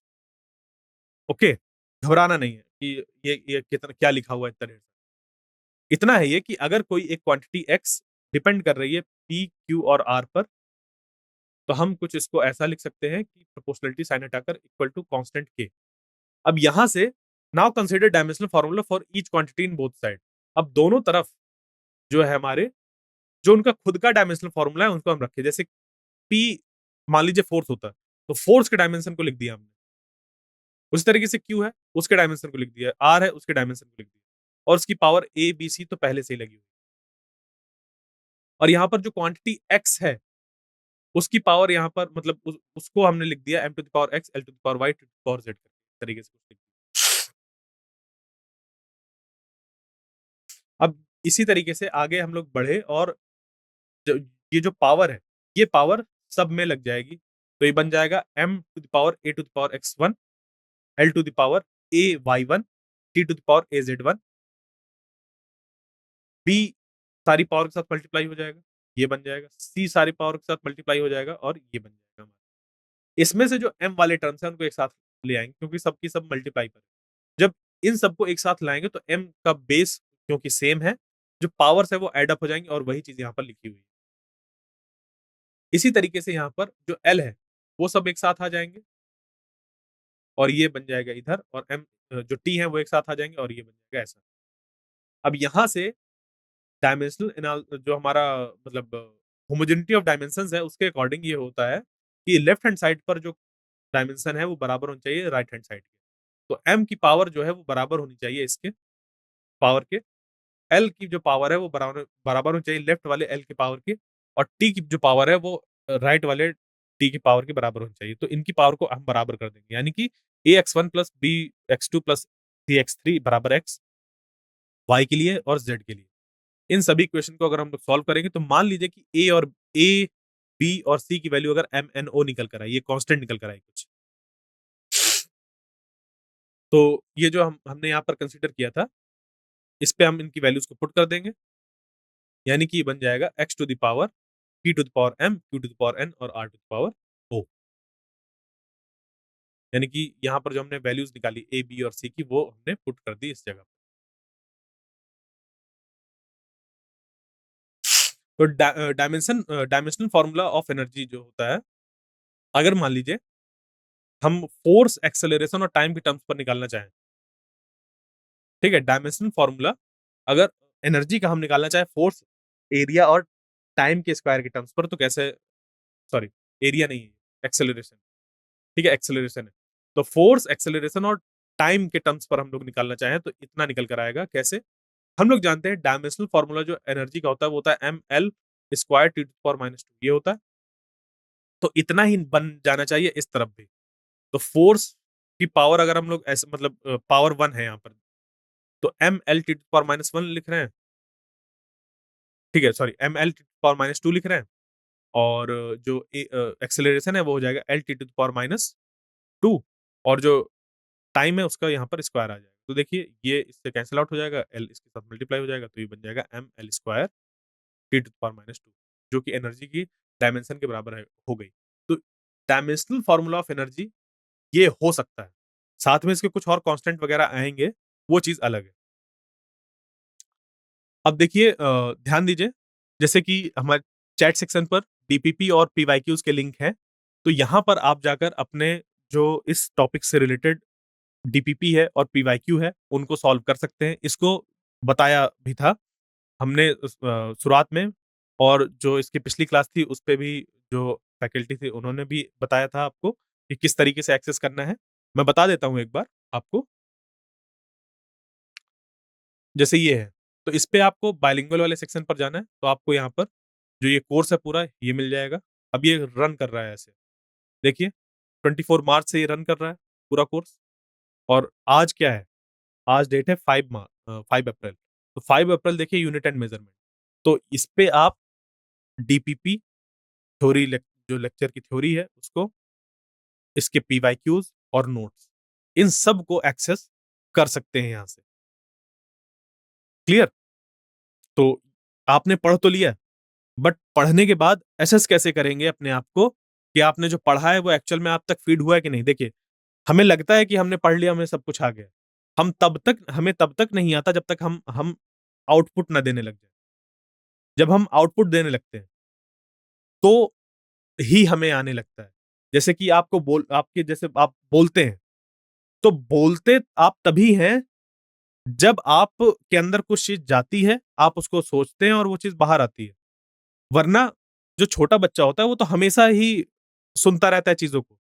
बट बोलना वो तब चालू करता है जब वो अपने दिमाग से कुछ चीज़ कह पाता है। ठीक है?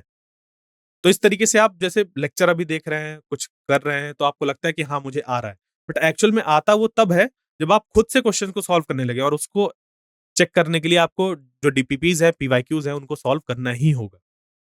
यहाँ पर तो मैंने आपको तरीके बता दिए कि कैसे उनको आसानी से जो फ़ॉर्मूले हैं, उनको रिलेट कर सकते हैं एक-दूसरे से, उनको कैसे यूज़ कर सकते हैं, उनका क्या मीनिंग होता है, कहाँ यूज़ होते हैं, ये सब तो मैंने बताया। कुछ क्वेश्चन्स भी सॉल्व कराऊँगा। बट और जब आप खुद अपने आप से सॉल्व करने की कोशिश करेंगे, तब आपको समझ में आएगा कहाँ पे गलती हो रही है। तो इसका आपको जो पूरा रिपोर्ट वगैरह होता है, वो भी आपको यहाँ पर मिलता है। ठीक है? परफॉर्मेंस एनालिसिस के अंदर टॉपिक वाइज़ एनालिसिस, ये सब आपको पता चलता रहता है, और आपने कौन-कौन से क्विज़ अटेम्प्ट कर लिए हैं, क्या उस पे आपकी परफॉर्मेंस रही, किस अ, टॉपिक पर आपको ज़्यादा मेहनत करनी है, ये सब आपको यहाँ से पता चलेगा। तो back to the lecture.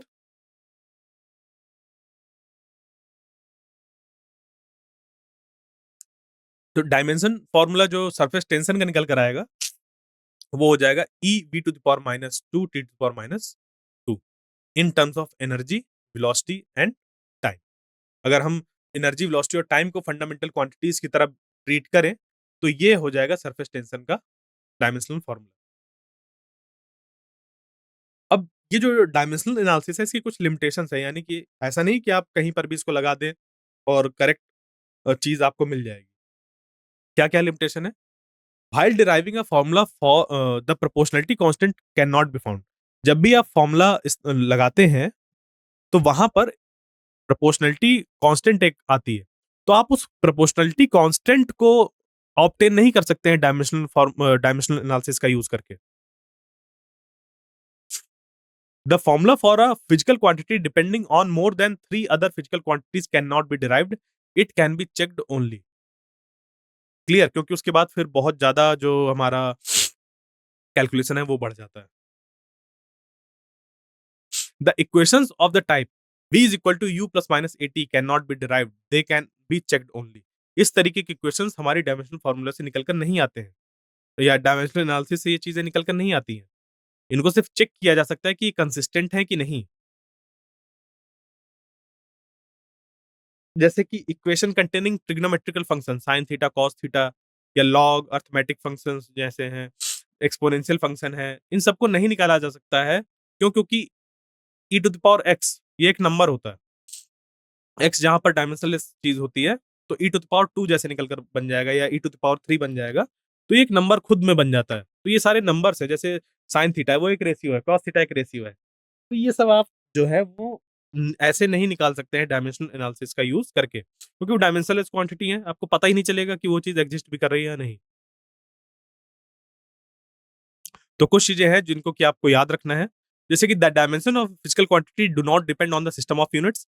The units of force in SI unit is newton and dyne in CGS units, but in dimensions ML T power minus two. दोनों ही जगह पर जो डायमेंशन के टर्म्स पर अगर हम देखें फोर्स को, तो वो M L T to power minus two ही होता है।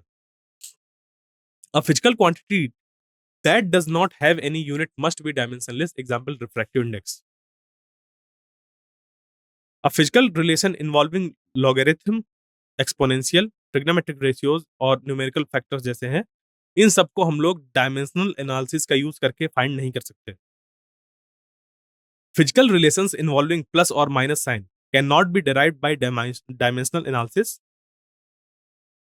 if units or dimensions of two physical quantities are same, these need not represent the same physical characteristics, like torque and work have the same unit, joule दोनों की होती है। तो torque और work same नहीं होता है, टॉर्क और वर्क दोनों डिफरेंट होते हैं। यूनिट या जो डायमेंशनल फॉर्मूला है दोनों का सेम होता है, बट उनकी जो कैरेक्टरिस्टिक होती है किसी मोशन को लेकर वो दोनों डिफरेंट होती हैं। जैसे एंगल है वो एक फिजिकल क्वांटिटी है, जो कि रेशियो होता है सिमिलर फिजिकल क्वांटिटी का। तो यहां पर यूनिट की तो रिक्वायरमेंट होती है जैसे डिग्री या रेडियन, बट डायमेंशन जो इनका होता है वो नहीं मौजूद होता है, ये डायमेंशनलेस क्वांटिटी होती है। The absolute error in each measurement is equal to the least count of the measuring instrument.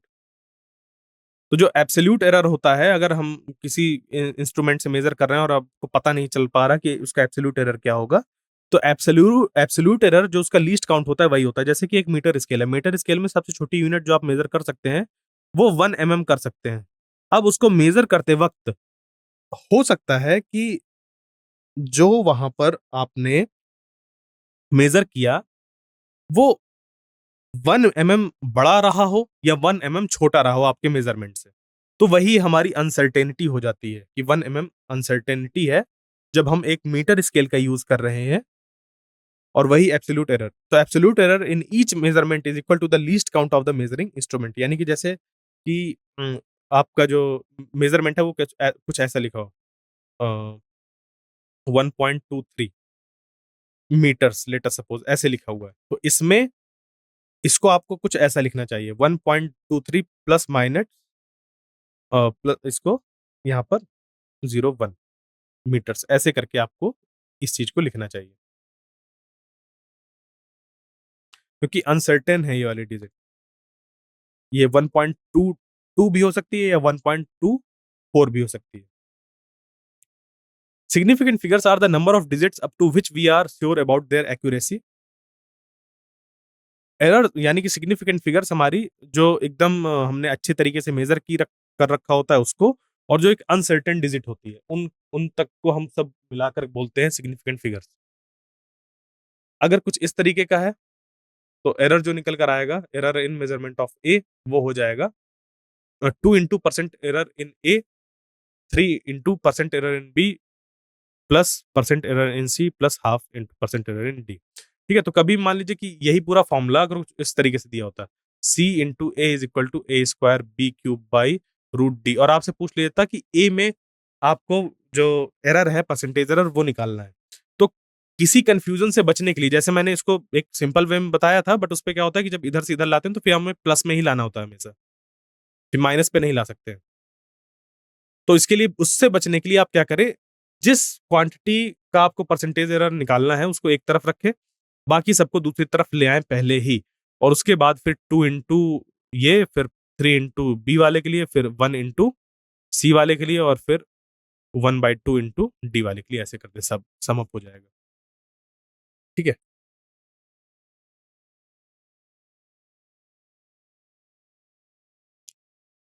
So the form of expression for a given physical quantity cannot be obtained using principle of homogeneity if we know the factors upon which that physical quantity depends.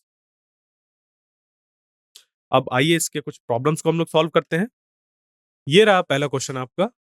तो बताइए इसका क्या होगा correct answer. The number of significant figures in 0.6900 is, option है आपके पास ए 5, B 4, सी 2 और D 3। क्या होगा इसका करेक्ट आंसर।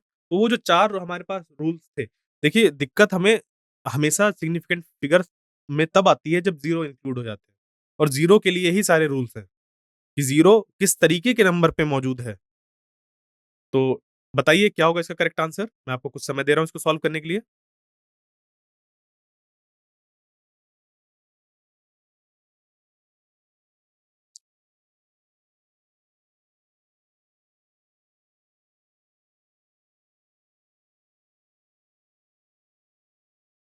इसका करेक्ट आंसर है बी 4।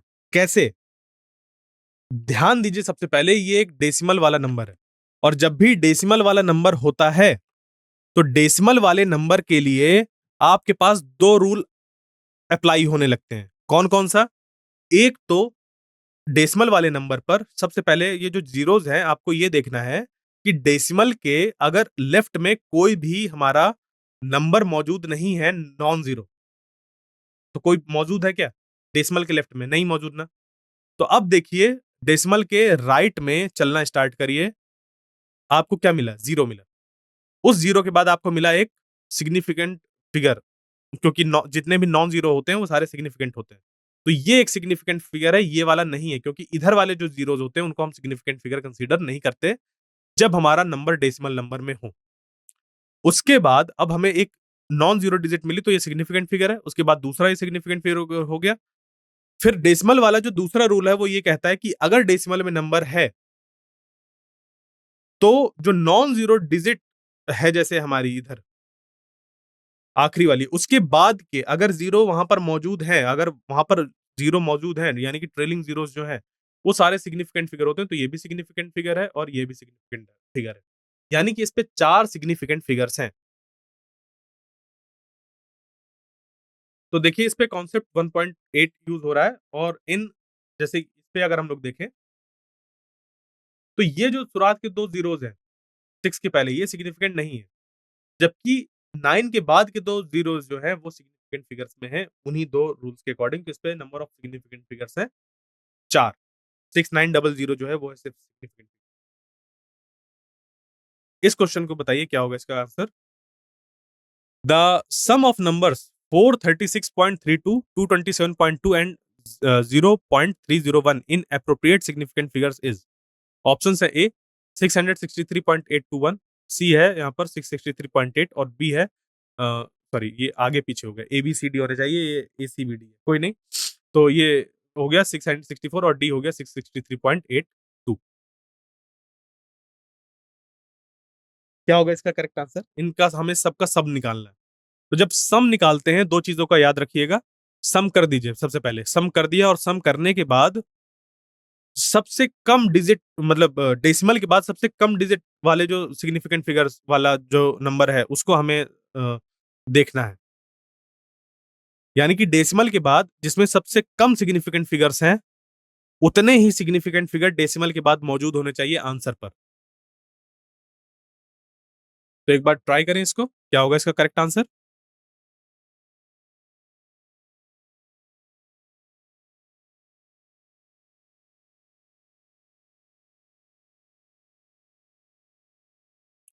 इसका करेक्ट आंसर है बी 664। तो इस पे देखिए क्या है कि हम क्या करते हैं कि एडिशन में जो डेसिमल नंबर है, उसके बाद चेक करते हैं कि कितने हमारे पास नंबर्स मौजूद हैं।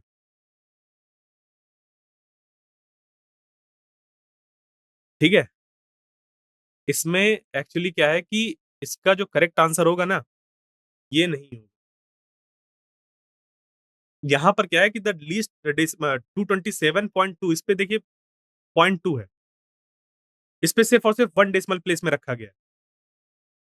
तो जो फाइनल हमारा रिज़ल्ट होगा, उसपे भी 1 डेसिमल प्लेस में ही हमारा राउंड ऑफ हो जाना चाहिए।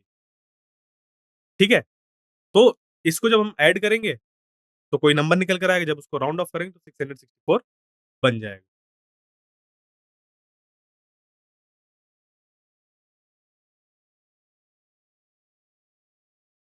The mass and volume of a body are 4.237 gram and 2.5 centimeter cube respectively. The density of material of the body in correct significant figures is options है ए, B, C and D. चार option है आपके पास, आपको बताना है इस पे कौन सा करेक्ट आंसर होगा। तो मास दे रखा है, वॉल्यूम दे रखा है और डेंसिटी पूछा है मटेरियल का। क्या होगा इसका करेक्ट आंसर बताइए।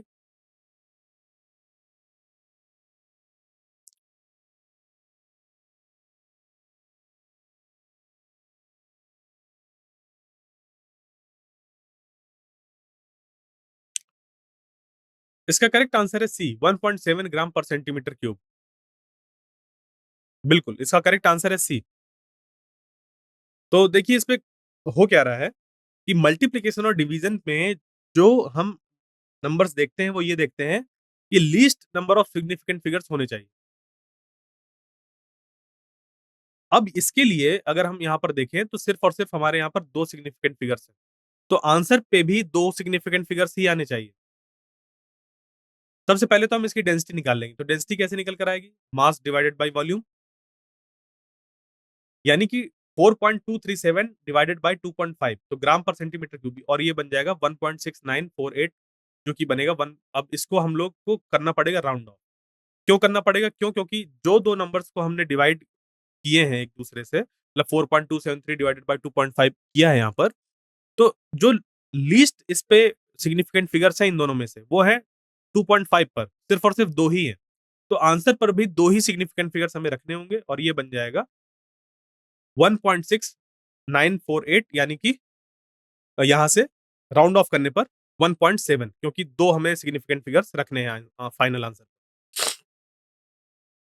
तो as rounding off the number up to 2 significant figures we get density 1.7 gram per centimetre. इनको देखिए, the numbers 2.745 and 2.735 on rounding off to 3 significant figures will give. ये राउंडिंग ऑफ का क्वेश्चन है। तो इन numbers को अगर हम राउंड ऑफ करें 3 सिग्निफिकेंट फिगर्स तक, तो आंसर क्या होगा हमारा? तो हमें सिर्फ और सिर्फ 3 सिग्निफिकेंट फिगर्स को बचाना है। इन सिग्निफिकेंट फिगर्स को अगर बचाना है, इसको ड्रॉप करना है, तो इसको चेक करना होगा 5 से छोटा है, 5 के बराबर है, 5 के बराबर है, तो क्या रूल लगता है ऑन ऑड इवन वाला। क्लियर? तो एक बार ट्राई करें इसको। कई लोग का आंसर आ भी गया है, बहुत बढ़िया। फिर भी एक बार आप इसको ट्राई करें।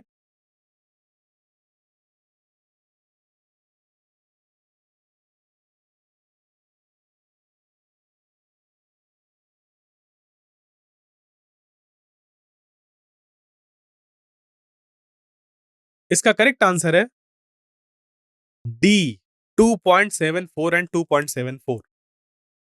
क्यों है ऐसा समझिए। हमें दिया गया है इन 2 नंबर्स को राउंड ऑफ करने के लिए अप टू 3 सिग्निफिकेंट फिगर्स। तो अप टू 3 सिग्निफिकेंट फिगर्स अगर हमें इनको राउंड ऑफ करना है, तो सबसे पहले इस नंबर को देखिए। ये क्या दिया हुआ है? 2.745 दिया हुआ है। तो 3 सिग्निफिकेंट फिगर्स यहाँ पर कब कहाँ तक हो जाएँगे? 1, 2, 3 ये 3 सिग्निफिकेंट फिगर्स हो गए। सिग्निफिकेंट फिगर्स हम लोग इस तरफ से काउंट करते हैं, ठीक है? राउंड ऑफ करते वक़्त इधर से काउंट करते हैं। बाकी वैसे तो कहीं से भी काउंट कर लीजिए, बट अगर जब राउंड ऑफ की बात आती है तो इधर से काउंट करते हैं। तो 1, 2, 3 यानी कि इनको हमें बचाना है। अब इनको हम अगर हमें बचाना है तो इसको ड्रॉप करना होगा। तो इसको ड्रॉप करते वक्त हमें ये देखना होगा कि ये अपना इफेक्ट इस नंबर पर छोड़ेगा कि नहीं छोड़ेगा। तो इसके लिए सबसे पहले चेक करते हैं कि जिस नंबर को हम ड्रॉप करने वाले हैं वो नंबर 5 से बड़ा या छोटा है। बड़ा होता है तो यहां पर +1 हो जाता है, और अगर छोटा होता है तो कुछ नहीं होता है, नंबर वैसे के वैसे ही रहता है। समस्या तब आती है जब नंबर यहां पर 5 हो और यहां पर 5 ही है। तो जब 5 आता है तो दो रूल आते हैं। एक तो है कि एक रूल आता है जो कि है यहां पर कि हम चेक करें कि ये नंबर ऑड है या इवन, और दूसरा हम इसको देखते हैं कि ये जो हमारा नंबर है वो 5 जब हम लोग ड्रॉप करने वाले हैं, ठीक है? तो ऑड इवन पहले चेक करते हैं। तो देखिए, ये इवन है, तो जब ये इवन होता है तो ये नंबर सिंपली ड्रॉप हो जाता है और ये ऐसे का ऐसे ही रहता है। अब दूसरा नंबर देखिए वो क्या है? 2.735। तो इस पे हमें ये बचाना है। जब इसको ऐसे बचाना है तो क्या होगा? देखो, ये नंबर है ऑड, और ये जब ऑड है तो ये वाला जो नंबर है हमारा 5 वाला, इसको ड्रॉप करते वक्त इस नंबर पर एक ऐड हो जाएगा, तो ये बन जाएगा 2.74। तो इधर भी हमारा 2.74 ही आएगा और इस पे एक ऐड हो जाएगा, ये भी 2.74 बन जाएगा। दोनों ही 2.74 बन जाएंगे। अब देखते हैं नेक्स्ट क्वेश्चन। अब देखिए यहां पर जैसे लेंथ एंड ब्रेड्थ की बात करें,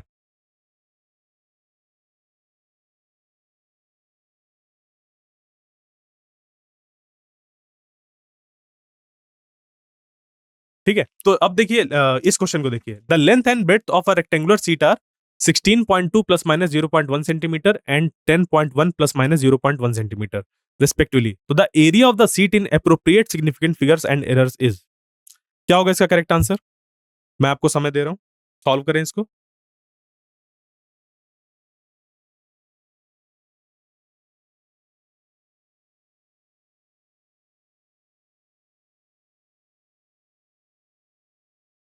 देखिए इसका करेक्ट आंसर होगा ए, 164 प्लस माइनस 3 सेंटीमीटर स्क्वायर। कैसे? तो हमें एरिया निकालना है इन appropriate significant figures and errors. दो चीजों को हम लोग को कैलकुलेट करते हुए बढ़ना है। पहले तो एरर है, दूसरा उस पे सिग्निफिकेंट फिगर्स में उनको पुट करना है। तो यहां पर इनका मल्टीप्लाई सबसे पहले होगा। तो 16.2 और 10.1 का जब हम लोग मल्टीप्लाई करेंगे तो ये नंबर हमें कितना मिलेगा? 163.62 सेंटीमीटर स्क्वायर। तो जब हम मल्टीप्लाई कर रहे हैं तो हमें ये याद रखना होगा कि मल्टीप्लाई करते वक्त जो फाइनल रिजल्ट है उसमें उतने ही सिग्निफिकेंट फिगर्स हो जितना कि हम जब मल्टीप्लाई कर रहे थे उनमें से सबसे कम सिग्निफिकेंट फिगर जिस पे थे। तो यहां पर अगर देखें तो दोनों में ही तीन सिग्निफिकेंट फिगर है, दोनों में ही तीन सिग्निफिकेंट फिगर है। यानी कि ये जो हमने मल्टीप्लाई किया है इस नंबर और इस नंबर को, इस पे भी उतने ही सिग्निफिकेंट फिगर्स आने चाहिए। तो 163.62 है तो इसको राउंड ऑफ करेंगे up to three significant figures. तो इन तीन सिग्निफिकेंट फिगर तक जब हम लोग राउंड ऑफ करेंगे तो देखिए इसके जस्ट आगे वाला जो नंबर है 5 से बड़ा है, तो इस पे एक ऐड हो जाएगा। तो जैसे ही इस पे एक ऐड होगा, यानी कि यहाँ पर एक जैसे ही ऐड होगा तो ये 164 बन जाएगा। तो एरिया की वैल्यू जो बन जाएगी 164 सेंटीमीटर स्क्वायर बन जाएगी। अब इस पे एरर को देखिए। एरर ये है। एरर क्या होती है? इन रिलेटिव एरर निकालते हैं हम लोग। तो डेल्टा ए बाई ए बराबर हो जाएगा delta L by L plus delta B by B. यानी कि डेल्टा ए बाई ए जो है वो हमारा बराबर हो जाएगा 0.1 divided by 16.2 plus 0.1 divided by 10.1। क्योंकि ये मल्टीप्लाई हो रहा है ना, लेंथ और ब्रेड्थ का मल्टीप्लाई होता है तभी एरिया बनता है। और एरिया जब भी आता है या मल्टीप्लीकेशन आता है तो हम इस तरीके से निकालते हैं, रिलेटिव एरर को ऐड करते हैं। तो ये बन जाएगा 2.63 डिवाइडेड बाई 163.62। इसको सॉल्व करेंगे और इस पे जो एरिया है उसको लाकर मल्टीप्लाई कर देंगे। यानी कि delta A is equal to area into 2.63 divided by 163.62। तो एरिया जो हमने निकाला 164 के यहाँ पर पुट कर देंगे, मल्टीप्लाई करेंगे तो ये निकल कर आ जाएगा 2.636। तो ये जो निकल कर आया है इसको हमें देखो एक सिग्निफिकेंट फिगर्स पर राउंड ऑफ करना पड़ेगा। क्यों? क्योंकि यहाँ पर जब मल्टीप्लाई कर रहे हैं हम लोग इनका हमने किया है, ठीक है? तो इसको हमें वन सिग्निफिकेंट फिगर्स पर लाना होगा। जिससे कि इसको वन सिग्निफिकेंट फिगर में कन्वर्ट करने के लिए ये जो 2 है, 2 के अगला वाला देखो, इसको बचाना है, इसके अगले वाले को देखो, 5 से बड़ा है, 5 से अगर ये बड़ा है तो +1 हो जाएगा, बन जाएगा 3, ये पूरा ड्रॉप हो जाएगा फिर। तो 3 आ गया, 3 सेंटीमीटर। तो 164 प्लस माइनस 3 सेंटीमीटर स्क्वायर, ये ऐसे निकल कर आ गया।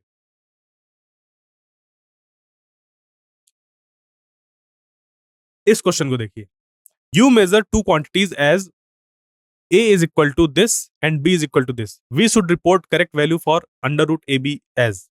ऑप्शन है A, B, C and D। Same उसी तरीके के प्रोसीजर से इसको भी करना है, बट यहाँ पर कैसा है, रूट में है, उस मतलब मल्टीप्लाई करके भी हमने रूट यहाँ पर लगा दिया, ज्यादा कोई फर्क नहीं पड़ेगा। एक चीज सिर्फ इस पे और इंक्लूड हो जाएगी, और वो है कि रिलेटिव एरर से हम जब निकाल रहे होते हैं एरर, तो उस पे 1/2 वाले फैक्टर्स भी आ जाएंगे। तो एक बार ट्राई करें इसको।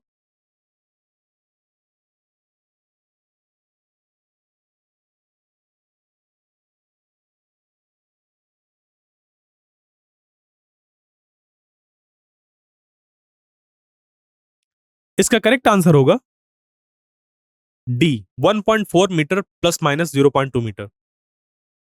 कैसे? तो इस पे दे रखा है जैसे ए बराबर 1 मीटर प्लस माइनस 0.2 मीटर और बी है इतना।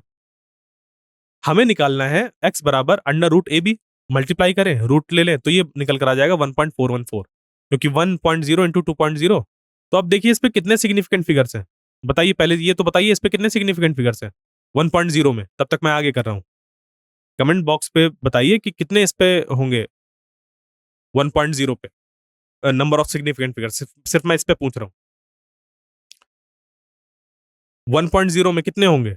दो होंगे, क्योंकि इस पे देखो डेसिमल है, और डेसिमल में एक नॉन जीरो डिजिट के राइट में या जो ट्रेलिंग जीरोज होते हैं उनका मीनिंग होता है, तो यहां पर दो होंगे, दो, दो। ठीक है, दो सिग्निफिकेंट फिगर्स हैं, ध्यान दीजिएगा। इसी वजह से हर बार इसको 1.0 2.0 लिख रहे हैं। तो ये हो गया क्या, 1.0 इंटू 2.0 यानी कि 1.414। तो आंसर ये जो निकल कर आया है √2 का, इस पर भी हमारे उतने ही सिग्निफिकेंट फिगर्स होने चाहिए जितना कि गिवन नंबर्स में लीस्ट नंबर पर था, यानी कि मल्टीप्लाई करने वाले नंबर्स पर। तो दो सिग्निफिकेंट डिजिट तक हमें इसे राउंड ऑफ करना पड़ेगा, यानी कि वन। अब देखो इसको यहां पर बचाएंगे, ये वाला जो नंबर है इसको चेक करो, 5 से छोटा ही है, तो चुपचाप यहां से ये हट जाएगा, बचेगा सिर्फ x बराबर 1.4 मीटर। तो अगर हमें अब जो इसका एरर निकालना है डेल्टा एक्स, तो वो रिलेटिव एरर से निकल कर आएगा, तो डेल्टा एक्स बाई एक्स बराबर हो जाएगा 1/2 टाइम्स, क्यों, क्योंकि पावर लगी हुई है, तो 1/2 times delta A by A plus delta B by B. Delta A है हमारा 0.2 और नीचे 1.0 और फिर ये 0.2 और ये 2.0। सॉल्व करने पर ये बन जाएगा डेल्टा, और ये जो एक्स है इसको इस तरफ मल्टीप्लाई पर ले जाएंगे, तो 0.6 एक्स डिवाइडेड बाई 2 इंटू 2.0 यानी कि 1.6 इंटू 1.4, ये जो निकाला हमने, मल्टीप्लाई करेंगे 2 इंटू 2.0, ये बन जाएगा 0.212। इसको भी हमें राउंड ऑफ करना पड़ेगा। तो अब कितने सिग्निफिकेंट फिगर्स पर राउंड ऑफ करेंगे? One significant figure. क्यों? क्योंकि इस पे देखो 0.2 में सिर्फ और सिर्फ वन सिग्निफिकेंट फिगर है, क्योंकि डेसिमल नंबर है ये, और इस नॉन जीरो डिजिट के लेफ्ट हैंड साइड वाले यहां पर जो जीरोज हैं इस डेसिमल के पास वाले, वो सब इनसिग्निफिकेंट होते हैं। तो एक सिग्निफिकेंट फिगर है इस पे, और ये बन जाएगा डेल्टा एक्स बराबर 0.2 मीटर। ये मतलब डेल्टा एक्स निकल कर आ गया, तो इसको हम लोग लिख सकते हैं 1.4 प्लस माइनस 0.2 मीटर। तो इस तरीके से ये आंसर निकल कर आ गया।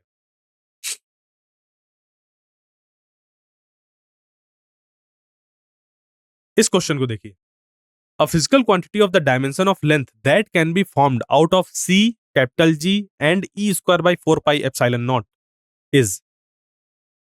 सी है हमारी एक वेलोसिटी, जी है यूनिवर्सल कांस्टेंट ऑफ ग्रेविटेशन, और ई है चार्ज। तो हमें ये बताना है कि अगर हम इसको एक यूनिट मान लें, इसको एक यूनिट मान लें और इसको एक यूनिट मान लें, तो ऐसी कौन सी इन चार ऑप्शन में से ऐसी कौन सी क्वांटिटी है जिसको कि हम लोग लिख सकते हैं इसके टर्म्स पर। बेसिकली जो हमें यहां पर दिया हो, इस इसकी इसकी हमें डायमेंशन निकालनी है जो कि बन जाए लेंथ के बराबर।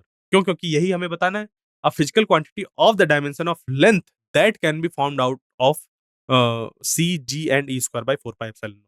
तो इन चार ऑप्शन में से सबसे आसान तरीका यही है कि इन चार ऑप्शन में से आप तुरंत चेक कर लें सबकी डायमेंशन, और जो एल के बराबर निकल कर आ रहा है वो हमारा करेक्ट हो जाएगा। सॉल्व करें, मैं आपको समय दे रहा हूं।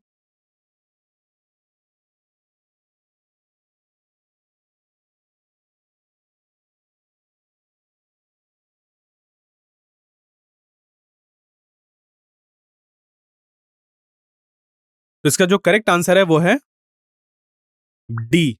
बिल्कुल, इसका डी करेक्ट आंसर हो जाएगा। आपको अब ये क्योंकि पीवाईक्यू है तो आपको याद भी हो जाना चाहिए, आपने पीवाईक्यू इतने बार लगाए हो कि अब वो आपको याद हो जाए।